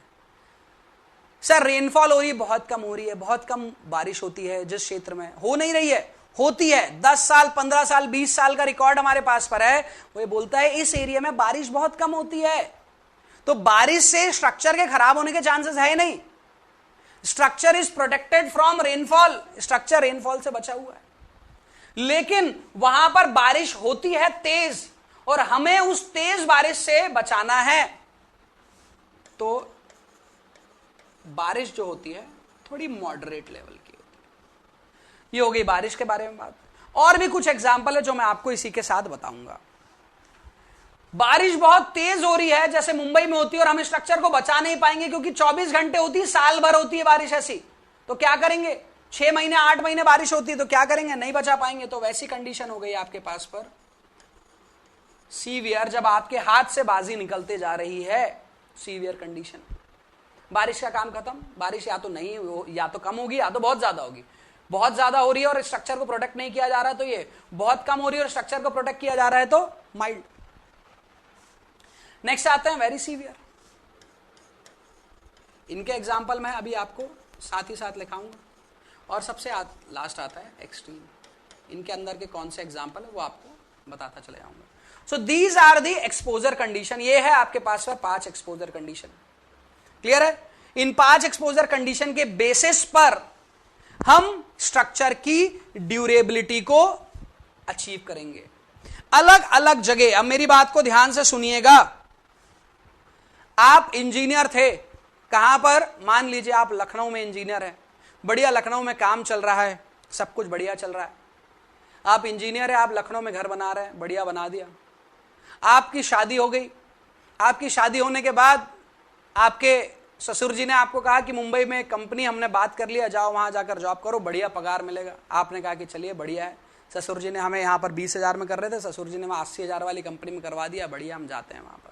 अब फील नहीं करना है ना, सुनना बस। तो आप चले गए भाई वहां पर जॉब करने के लिए। अब जॉब करने के लिए चले गए, इंजीनियर तो आप वही हैं। आपने कहा भैया लखनऊ में बिल्डिंग टिक जाती तो यहां पर भी टिकेगी। नहीं, लखनऊ का एनवायरमेंट एक्सपोजर कंडीशन अलग है और मुंबई का एक्सपोजर कंडीशन अलग है। लेकिन एक्सपोजर कंडीशन अलग अलग है, लेकिन आपको लाइफ दोनों की सेम बनानी है। मतलब यदि आप 2010 में एक बिल्डिंग बनाते हैं तो 2010 की बिल्डिंग जो लखनऊ और मुंबई में बनी है, 2010 के बाद दोनों की लाइफ सेम ही होनी चाहिए। सर कैसे हो जाएगी? एनवायरमेंट दोनों पर अलग अलग है। हाँ, तो आप ऐसी कंडीशन लो ना, आप ऐसे क्राइटेरिया लो ना, आप ग्रेड ऑफ कंक्रीट इस तरह से सिलेक्ट करो ना जिसके बेसिस पर दोनों बिल्डिंग की लाइफ सेम होनी चाहिए। ऐसा नहीं कि सर लखनऊ में बनाते तो 50 साल, मुंबई की बात है सर 20 साल ही चल पाएगी बिल्डिंग, ऐसे नहीं। तो आपको बिल्डिंग इस तरह से बनानी है कि लखनऊ और मुंबई दोनों जगह ही उसकी लाइफ क्या हो? सेम हो। क्लियर है बात? समझ आई बात? समझ आई नहीं आई बात? बताइए यस और नो। ओके, तो इसीलिए इन सभी कंडीशन को पढ़ा जाता है। तो ड्यूरेबिलिटी मेंटेन करने के लिए मेरी बात को ध्यान से समझिएगा, हम कौन सा स्ट्रक्चर बना रहे हैं? हम बना रहे हैं आरसीसी स्ट्रक्चर। अब आरसीसी स्ट्रक्चर में 2 चीजें बहुत ज्यादा इंपॉर्टेंट हो जाती है। किसके लिए? आपके इन पर्टिकुलर एक्सपोजर कंडीशन के बेसिस पर, है ना। सो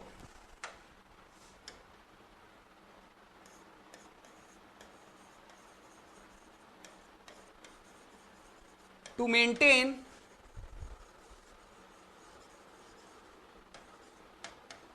durability of RCC structure,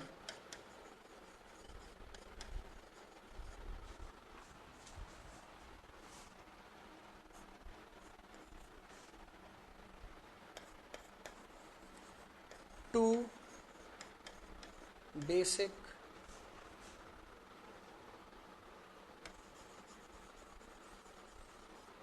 things should be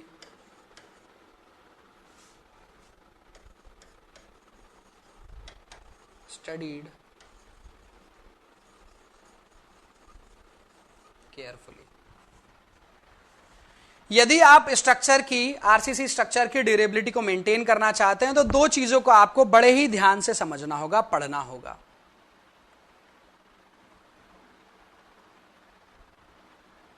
अब वो क्या है देखते हैं एक एक करके. वो है आपके पास पर first is grade of concrete, grade of concrete, and second is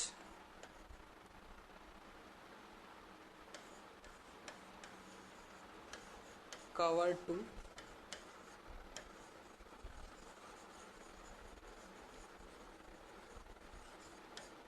reinforcement.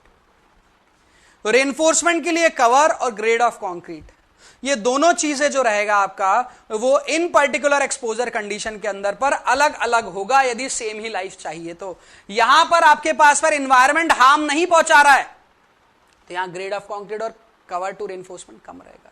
यहां पर एनवायरमेंट बहुत हार्म पहुंचा रहा है तो यहां पर क्या रहेगा, ग्रेड ऑफ कंक्रीट और रेनफोर्समेंट दोनों ही, वो कवर टू रेनफोर्समेंट दोनों ही ज्यादा रहेगा. ठीक है, क्लियर है बात. ग्रेड ऑफ कंक्रीट से क्या होगा सर, ग्रेड ऑफ कंक्रीट जैसे जैसे बढ़ेगा उसकी कंप्रेसिव स्ट्रेंथ बढ़ेगी, उसकी टेंसाइल स्ट्रेंथ बढ़ेगी, उसकी फ्लेक्सुरल स्ट्रेंथ बढ़ेगी, उसकी सभी स्ट्रेंथ बढ़ेगी, इंपरमिएबिलिटी भी बढ़ेगी. क्लियर है बात, क्लियर है. चलिए, तो इतना आपको पता रहना चाहिए, है ना.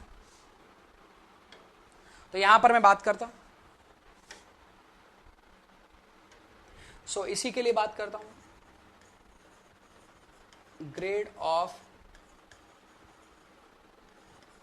कंक्रीट के लिए आपको क्या ध्यान रखना है, ग्रेड ऑफ कंक्रीट के लिए आपको ध्यान रखना है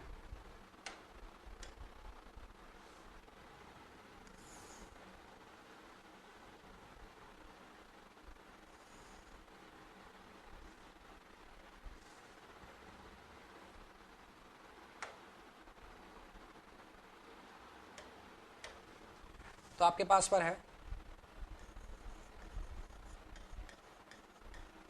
एक्सपोजर कंडीशन.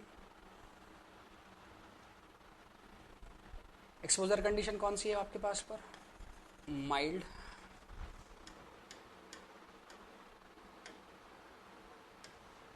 एक्सपोजर कंडीशन है आपके पास पर mild, moderate, severe, very severe,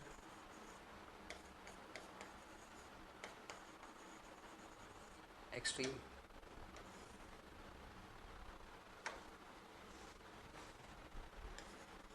grade क्या आपको सजेस्ट किया गया है, मिनिमम. ग्रेड कितना, minimum.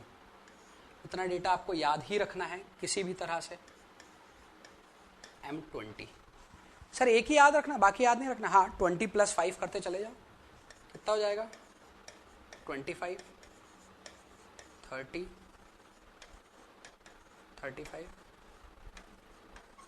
40. Mild, moderate, severe, very severe and extreme, ये चार है आपके पास पर ग्रेड ऑफ कंक्रीट.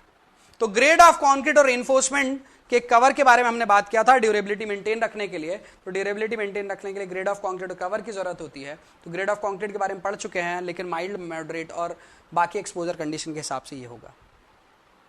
क्लियर है बात. क्लियर है सभी को?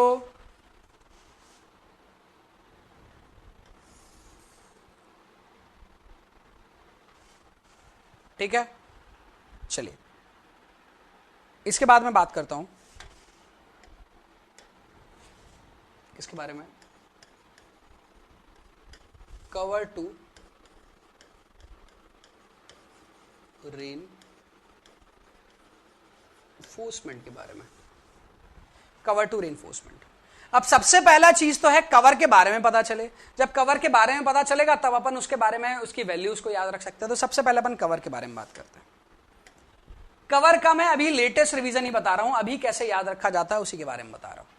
ठीक है, तो सबसे पहले कुछ कुछ टर्म्स है जिसमें आपको डिफरेंस समझ में आना चाहिए।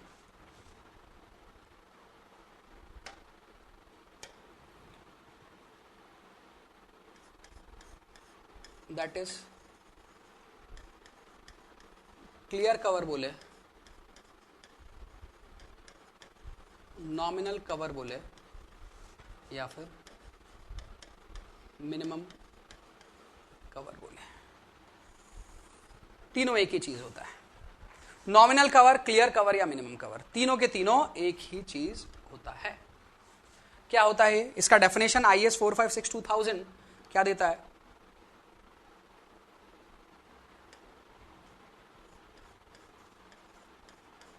The clear distance of steel bar from nearby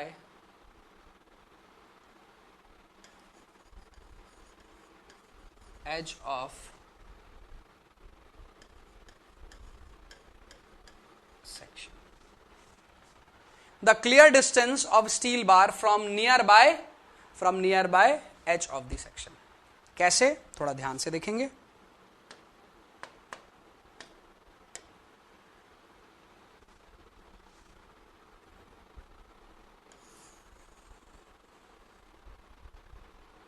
एक बीम है, ठीक है, बीम का क्रॉस सेक्शन है। अब आप कहोगे सर ये बीम ऐसे कैसे दिख रही है? तो भैया ये बीम का कौन सा पार्ट है मैं बता दे रहा हूं। कभी भी बीम मैं ऐसे ही बनाऊंगा,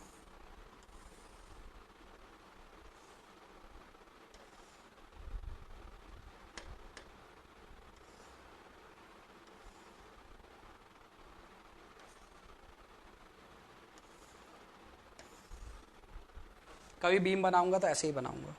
ऐसे बनाऊंगा क्या? नहीं, मैं ये पार्ट बनाऊंगा। ये है क्रॉस सेक्शन, ये है लेंथ, ये पता रहना चाहिए आपको।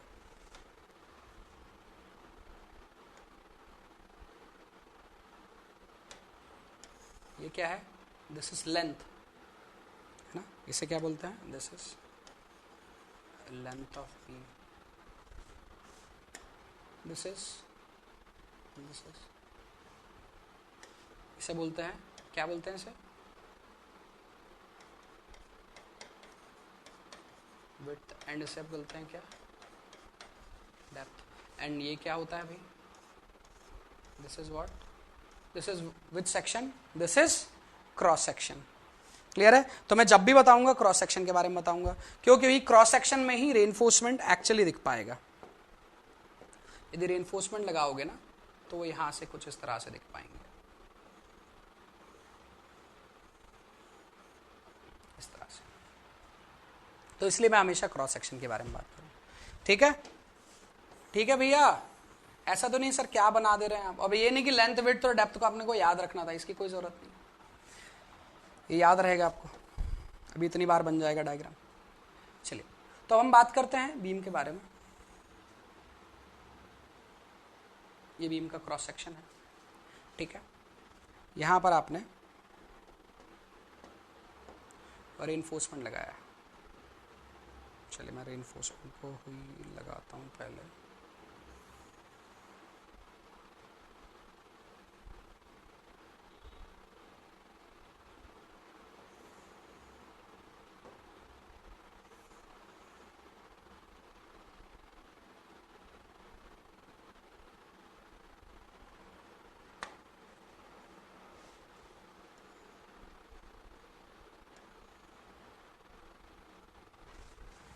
ये रेनफोर्समेंट, ये जो है आपके पास पर, ध्यान से देखते जाइए,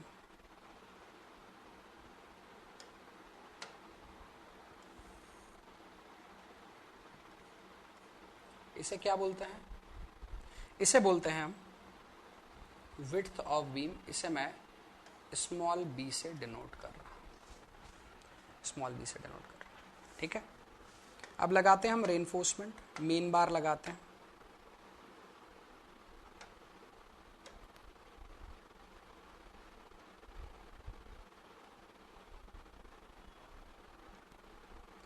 थोड़े से बड़े साइज के हो रहे हैं,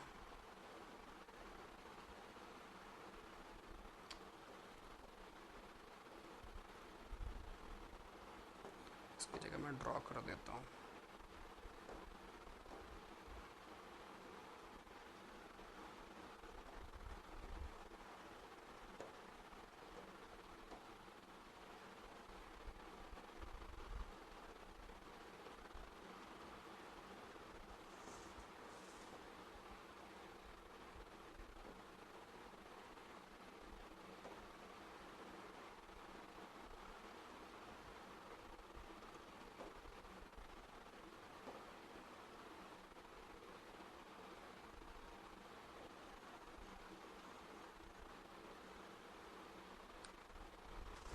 ये है रेनफोर्समेंट, ठीक है। अब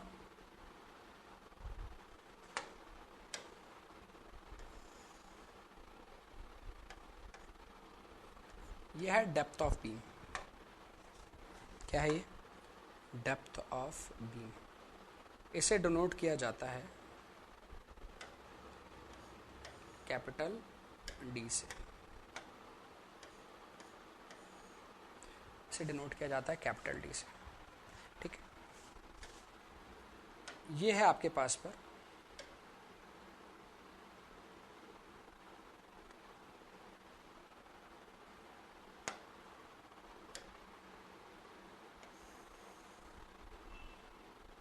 सेंटर ऑफ द बार से, इस डेप्थ को कहा जाता है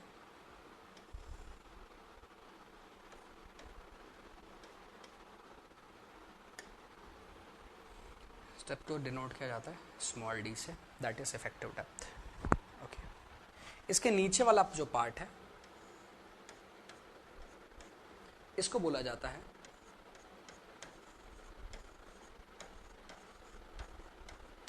इफेक्टिव कवर।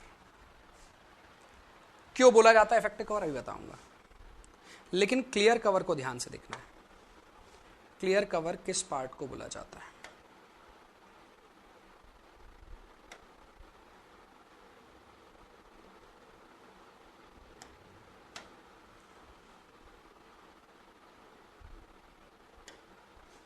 क्लियर कवर किस पार्ट को बोला जाता है?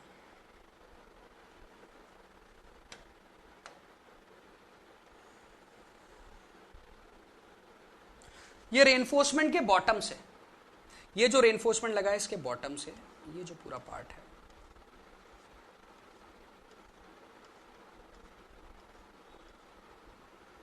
ये जो पूरा पार्ट है, इसे बोला जाता है,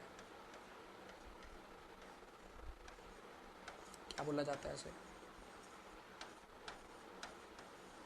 क्लियर कवर। क्या बोला जाता है इसे?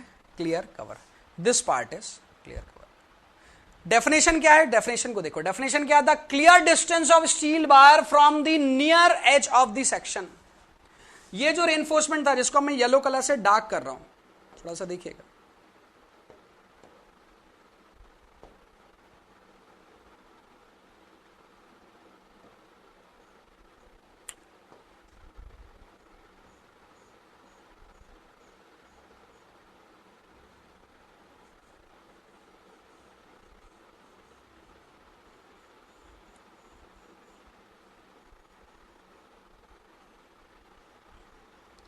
ये जो रेनफोर्समेंट अब जिसको मैंने येलो कलर से डार्क कर दिया है, कौन सा रेनफोर्समेंट है?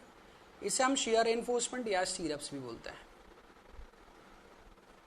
इसे शियर रेनफोर्समेंट या स्टीरअप भी बोला जाता है। क्लियर है? दिख रहा है आपको? तो इस येलो वाले रेनफोर्समेंट के बॉटम से इस येलो वाले रेनफोर्समेंट के बॉटम से जो डिस्टेंस आएगी, क्लियर डिस्टेंस होगी कंक्रीट की, उसे क्या बोला जाएगा? उसे क्या बोला जाएगा? क्लियर कवर, नॉमिनल कवर या मिनिमम कवर। क्लियर है बात? उसे क्या बोला जाएगा? क्लियर कवर, नॉमिनल कवर या मिनिमम कवर। क्लियर है बात सभी को? और इफेक्टिव कवर कहने का मतलब क्या है? देखिए, कवर क्यों दिया जाता है? सबसे पहली चीज है कवर क्यों दिया जाता है। कवर का मतलब क्या होता है? अरे हम जब ठंड लगती है, ठंड का सीजन आता है, विंटर सीजन आता है, तो हम क्या करते हैं? In that season what we do, हम स्वेटर वियर कर लेते हैं, स्वेटर पहन लेते हैं। ठंड ज्यादा लगे तो स्वेटर के ऊपर एक स्वेटर, और ठंड ज्यादा लगे तो एक और स्वेटर। हम क्या कर रहे हैं? हमारी बॉडी की ड्यूरेबिलिटी बढ़ाने के लिए हम हमारी बॉडी को कवर करते जा रहे हैं, कवर करते जा रहे, कवर करते जा रहे हैं। हरी बात समझ में? तो वही चीज यहां पर भी हो रहा है कि रेनफोर्समेंट एनवायरमेंट से खराब ना हो तो उसे कवर किया जा रहा है। किससे कवर किया जा रहा है? कंक्रीट से कवर किया जा रहा है। तो जितनी एक्सट्रीम एक्सपोजर कंडीशन होगी, तो जितनी एक्सट्रीम या जितनी सीवियर आपके पास पर एक्सपोजर कंडीशन होगी, कवर की थिकनेस उतनी ज्यादा होगी। क्लियर है बात? और जितनी कम होगी एक्सपोजर कंडीशन का सीवियरिटी, जितना कम होगा उतना कम होगा क्लियर कवर। क्लियर है?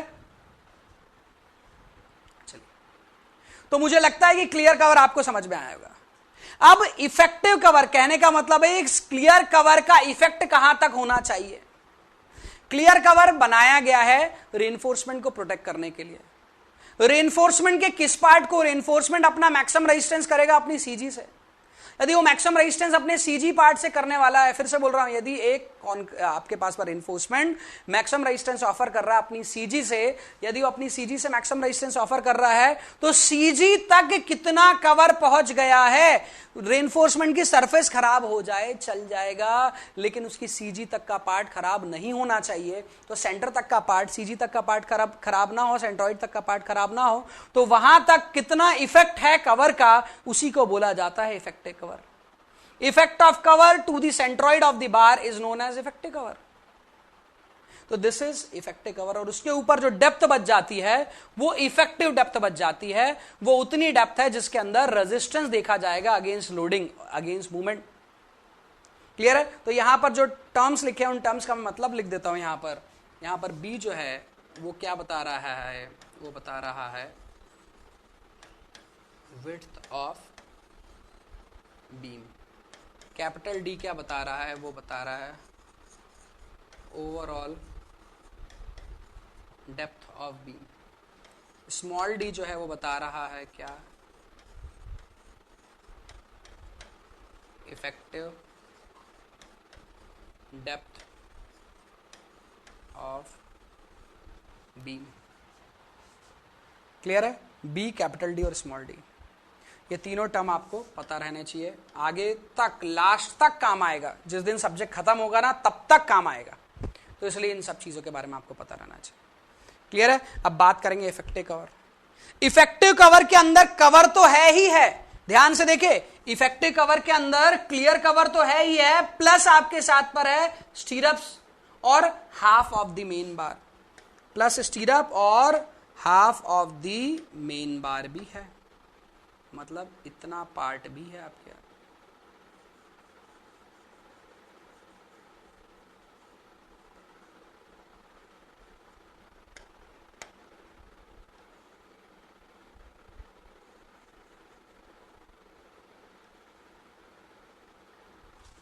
ओके, तो इतना पार्ट भी है आपके पास पर।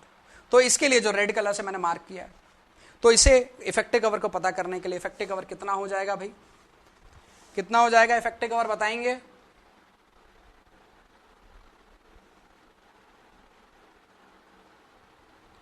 इफेक्टिव कवर कितना हो जाएगा बताएंगे भाई?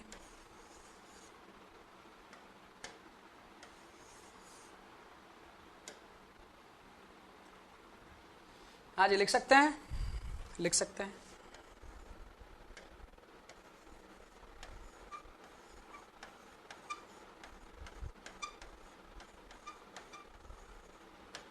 Effective cover is equal to, हाँ जी क्या बोल रहे हैं?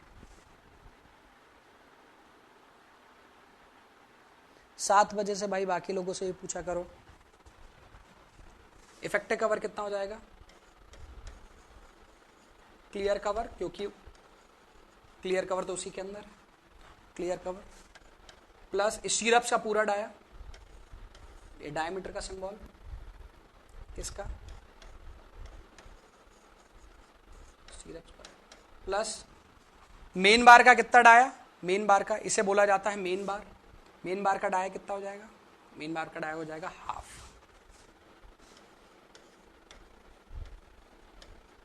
क्यों बोला जाता है उसे मेन बार, बताऊंगा आपको आगे जब अपन पढ़ेंगे तब, हाँ बताऊंगा। तो ये क्या कहलाता है आपके पास पर, इसे क्या कहा जाता है, इसे कहा जाता है main bar.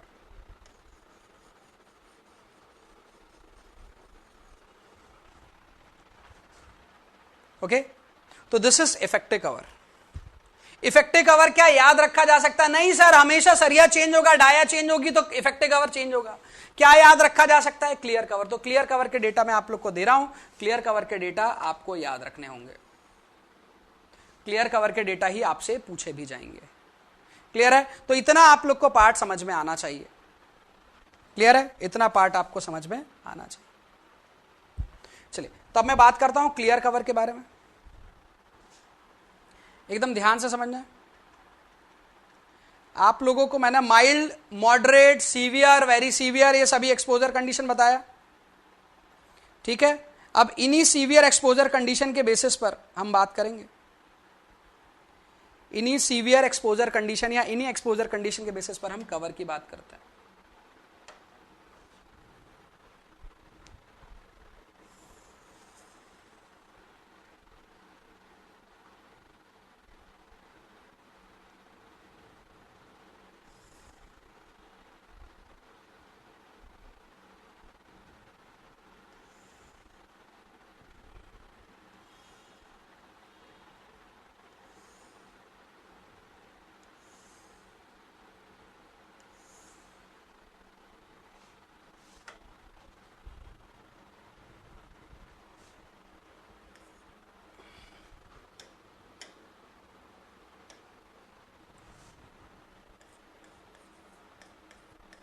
Minimum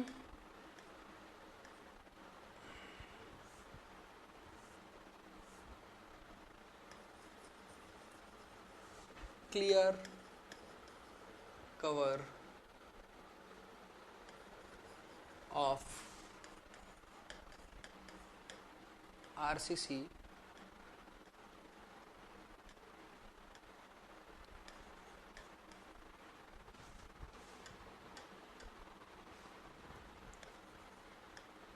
with respect to exposure condition, exposure condition के रिस्पेक्टिव। तो एक्सपोजर कंडीशन आपकी क्या है, और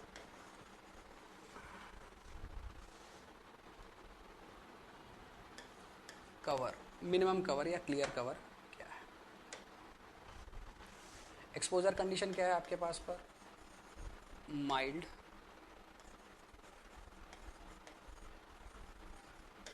मॉडरेट,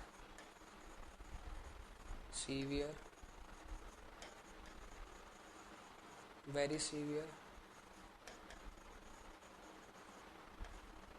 एक्सट्रीम। इन सभी के लिए आपको कवर दे रखा है। कितना कवर दे रखा है, हाँ जी, किसी को याद, जल्दी बताइए। 20, 30, 45, 50, 75 mm।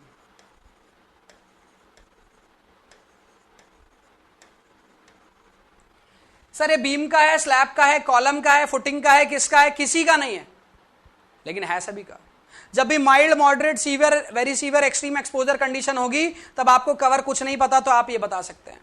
लेकिन सर यदि उसने हमसे पूछ दिया कि आप बताएं मुझे किसके रिस्पेक्टिव, आप मुझे बताएं cover with respect to building element.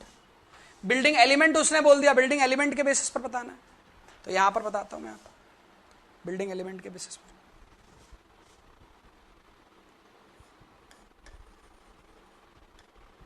clear cover of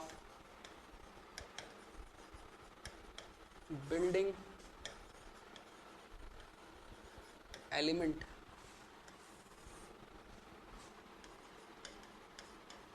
as per SP34 code के बेसिस पर, एंड दिस इज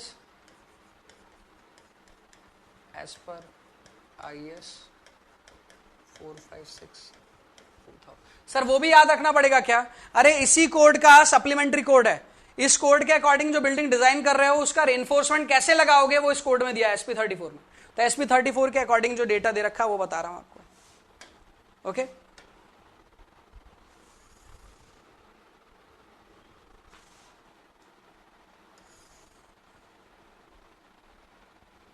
चलिए अब बात करते हैं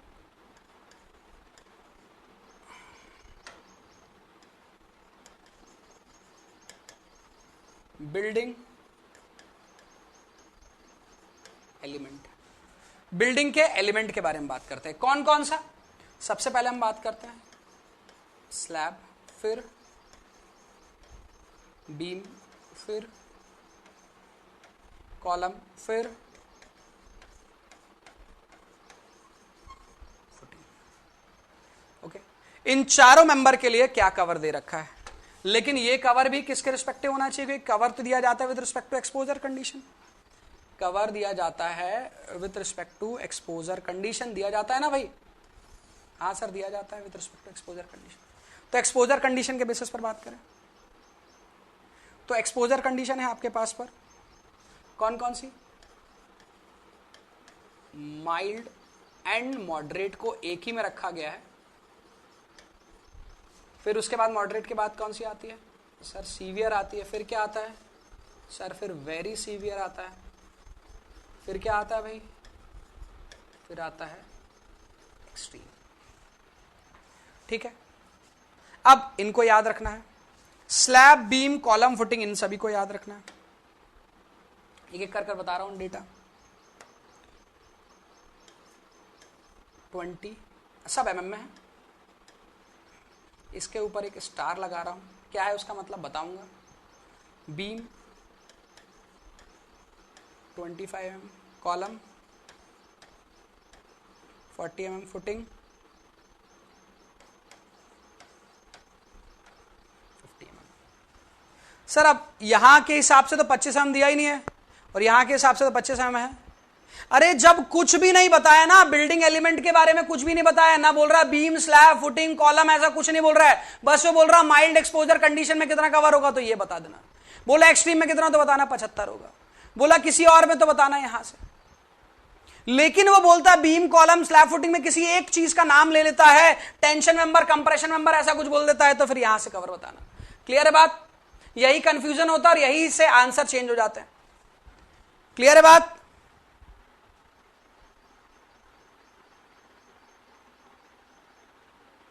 अरे एग्जाम्पल बताऊंगा सुमित कुमार, एग्जाम्पल नहीं जान रहे हो तभी कोई दिक्कत हो रही है क्या? अभी जो डेटा बता रहा हूं डेटा याद रखना है, एग्जाम्पल भी बताऊंगा और उन सभी को फिर एग्जाम्पल के साथ लिखूंगा, टेंशन नहीं लेना है। अभी जो बता रहा हूं उसको देखिए ध्यान से। क्लियर है? चलिए अब बाकी के भी कवर याद रखना है। मैं बाकी के कवर याद रखने के लिए बोलता हूं अरे मत रखो याद, आपको होगा अरे सर आगे तो एग्जाम में क्या करेंगे। मैं कहता हूं ये याद है क्या? सीवियर, वेरी सीवियर और एक्सट्रीम याद है क्या? हाँ सर ये तो याद है, 45, 50 और 75। तो यहां पर 45 से कम नहीं, यहां 50 से कम नहीं और यहां 75 से कम नहीं, होना नहीं चाहिए। मतलब सीवियर 45 से कम नहीं होना चाहिए, वेरी सीवियर 50 से कम नहीं होना चाहिए और एक्सट्रीम 75 से कम नहीं होना चाहिए। ठीक है, तो इनको चेंज करें, इनको चेंज करते जाते हैं, चेंज करते जाते हैं और करें चेंज। तो ये किससे कम नहीं होना चाहिए? 45 से कम नहीं। 20 को कितना बना दो? 45 mm। 45 से कम नहीं 25 को कितना बता दो? 45 mm। 45 से कम नहीं 40 को कितना बता दो? 45 mm। 45 से कम नहीं 50 को 45 बनाएंगे, 50 ही रहने देंगे। हाँ जी, 50 को 45 बनाएंगे, 50 ही रहने देंगे, 50 ही रहने देंगे सर, कम नहीं बोला है ना सर, 50 ही रहने देंगे। ये वेरी सीवियर, वेरी सीवियर किससे कम नहीं होना चाहिए? 50 से कम नहीं। सभी को क्या कर दो? 50 कर दो। याद रखना आसान है।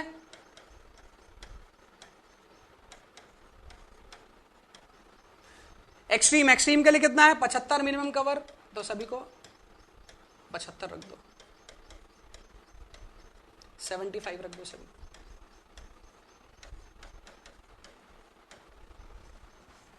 क्लियर है बात सभी को, याद रहेगा। अब आप देखिए इन सभी को एक कलर से लिखा हूं मैंने और इस ग्रीन को एक कलर से लिख रखा हूं। इस पूरे टेबल में सबसे ज्यादा इंपॉर्टेंट यही है, इस पूरे जो आपको स्लाइड दिख रही है इसमें सबसे ज्यादा इंपॉर्टेंट यही पार्ट है। क्लियर है बात सभी को, सभी को क्लियर है बात, क्लियर है सभी को बात, ओके। हाँ जी बिल्कुल, स्क्रीनशॉट लेते हैं अपन।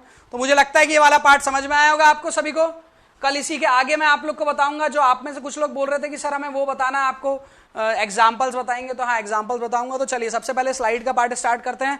कल अपन ने पढ़ लिया था कैरेक्टरिस्टिक स्ट्रेंथ, तो कैरेक्टरिस्टिक स्ट्रेंथ को रिप्रेजेंट कैसे करते हैं, तो रिप्रेजेंटेशन का पार्ट ये सभी को पता है, आपने मैंने ये लिखाया था आप लोग को स्टार्टिंग में, आप चाहिए तो इसका स्क्रीनशॉट लीजिए। चलिए लेते जाए, हाँ बता रहा हूं भाई, बता रहा हूं। स्लाइड नंबर 1 है ना, देखते जाओ, यहां भी लिखा है 1/14 है, 14 स्लाइड उनमें से पहली, सेकंड,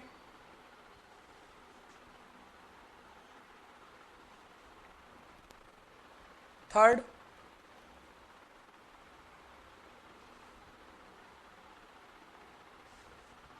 इसको लिखने की जरूरत नहीं है, आप ही नीचे वाली लाइन लिख लेंगे तो भी बहुत है। फोर्थ, ये लिखना बहुत ज्यादा जरूरी है, एग्जाम्पल सहित लिखना जरूरी है। एग्जाम्पल लिखोगे तो कल को जब देखोगे कॉपी में तो पता चलेगा। फिफ्थ,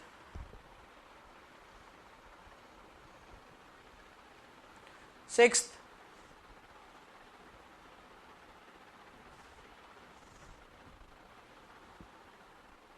ओके, सेवंथ, जो एक क्वेश्चन करवाया था मैंने आपको, ठीक है, एट्थ,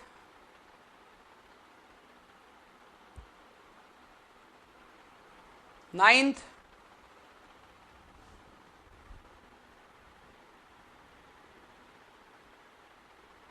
बिल्कुल करेंगे भैया, अभी कुछ दिनों से करेंगे 3 घंटे का क्लास। 10th, जिसमें मैंने आप लोग को बताया था रेंज क्या होगा, परमिसिबल रेंज और एक्चुअल रेंज। ये आपको जो सरफराज समझ नहीं आया था, ऋषिकेश समझ नहीं आया होगा, तो ये वाला देखना भाई, शिव कुमार, ये तो मैंने एक क्वेश्चन वाला बताया था, इसकी जरूरत नहीं है स्लाइड की। यहां से ड्यूरेबिलिटी ऑफ कॉन्क्रीट, ठीक है। नेक्स्ट स्लाइड बहुत इंपॉर्टेंट, इसमें ग्रेड ऑफ कॉन्क्रीट, और एक और चीज, रुक जाइए मैं इसको थोड़ा नीचे कर देता हूं यदि ऊपर चला गया है तो।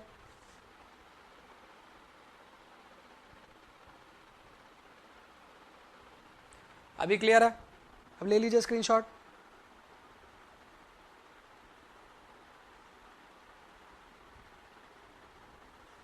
ठीक है, नेक्स्ट और लास्ट स्लाइड, ये क्लियर है। 1-2 दिन के बाद मैं यही इसी पार्ट से आप लोगों से क्वेश्चन भी पूछूंगा, तो आप लोग को ये डेटा याद रखने पड़ेंगे। अब कैसे क्वेश्चन पूछूंगा वो उस दिन बताऊंगा, जब क्वेश्चन दूंगा उसके बाद आपको समझना है बाकी की चीजें, ठीक है।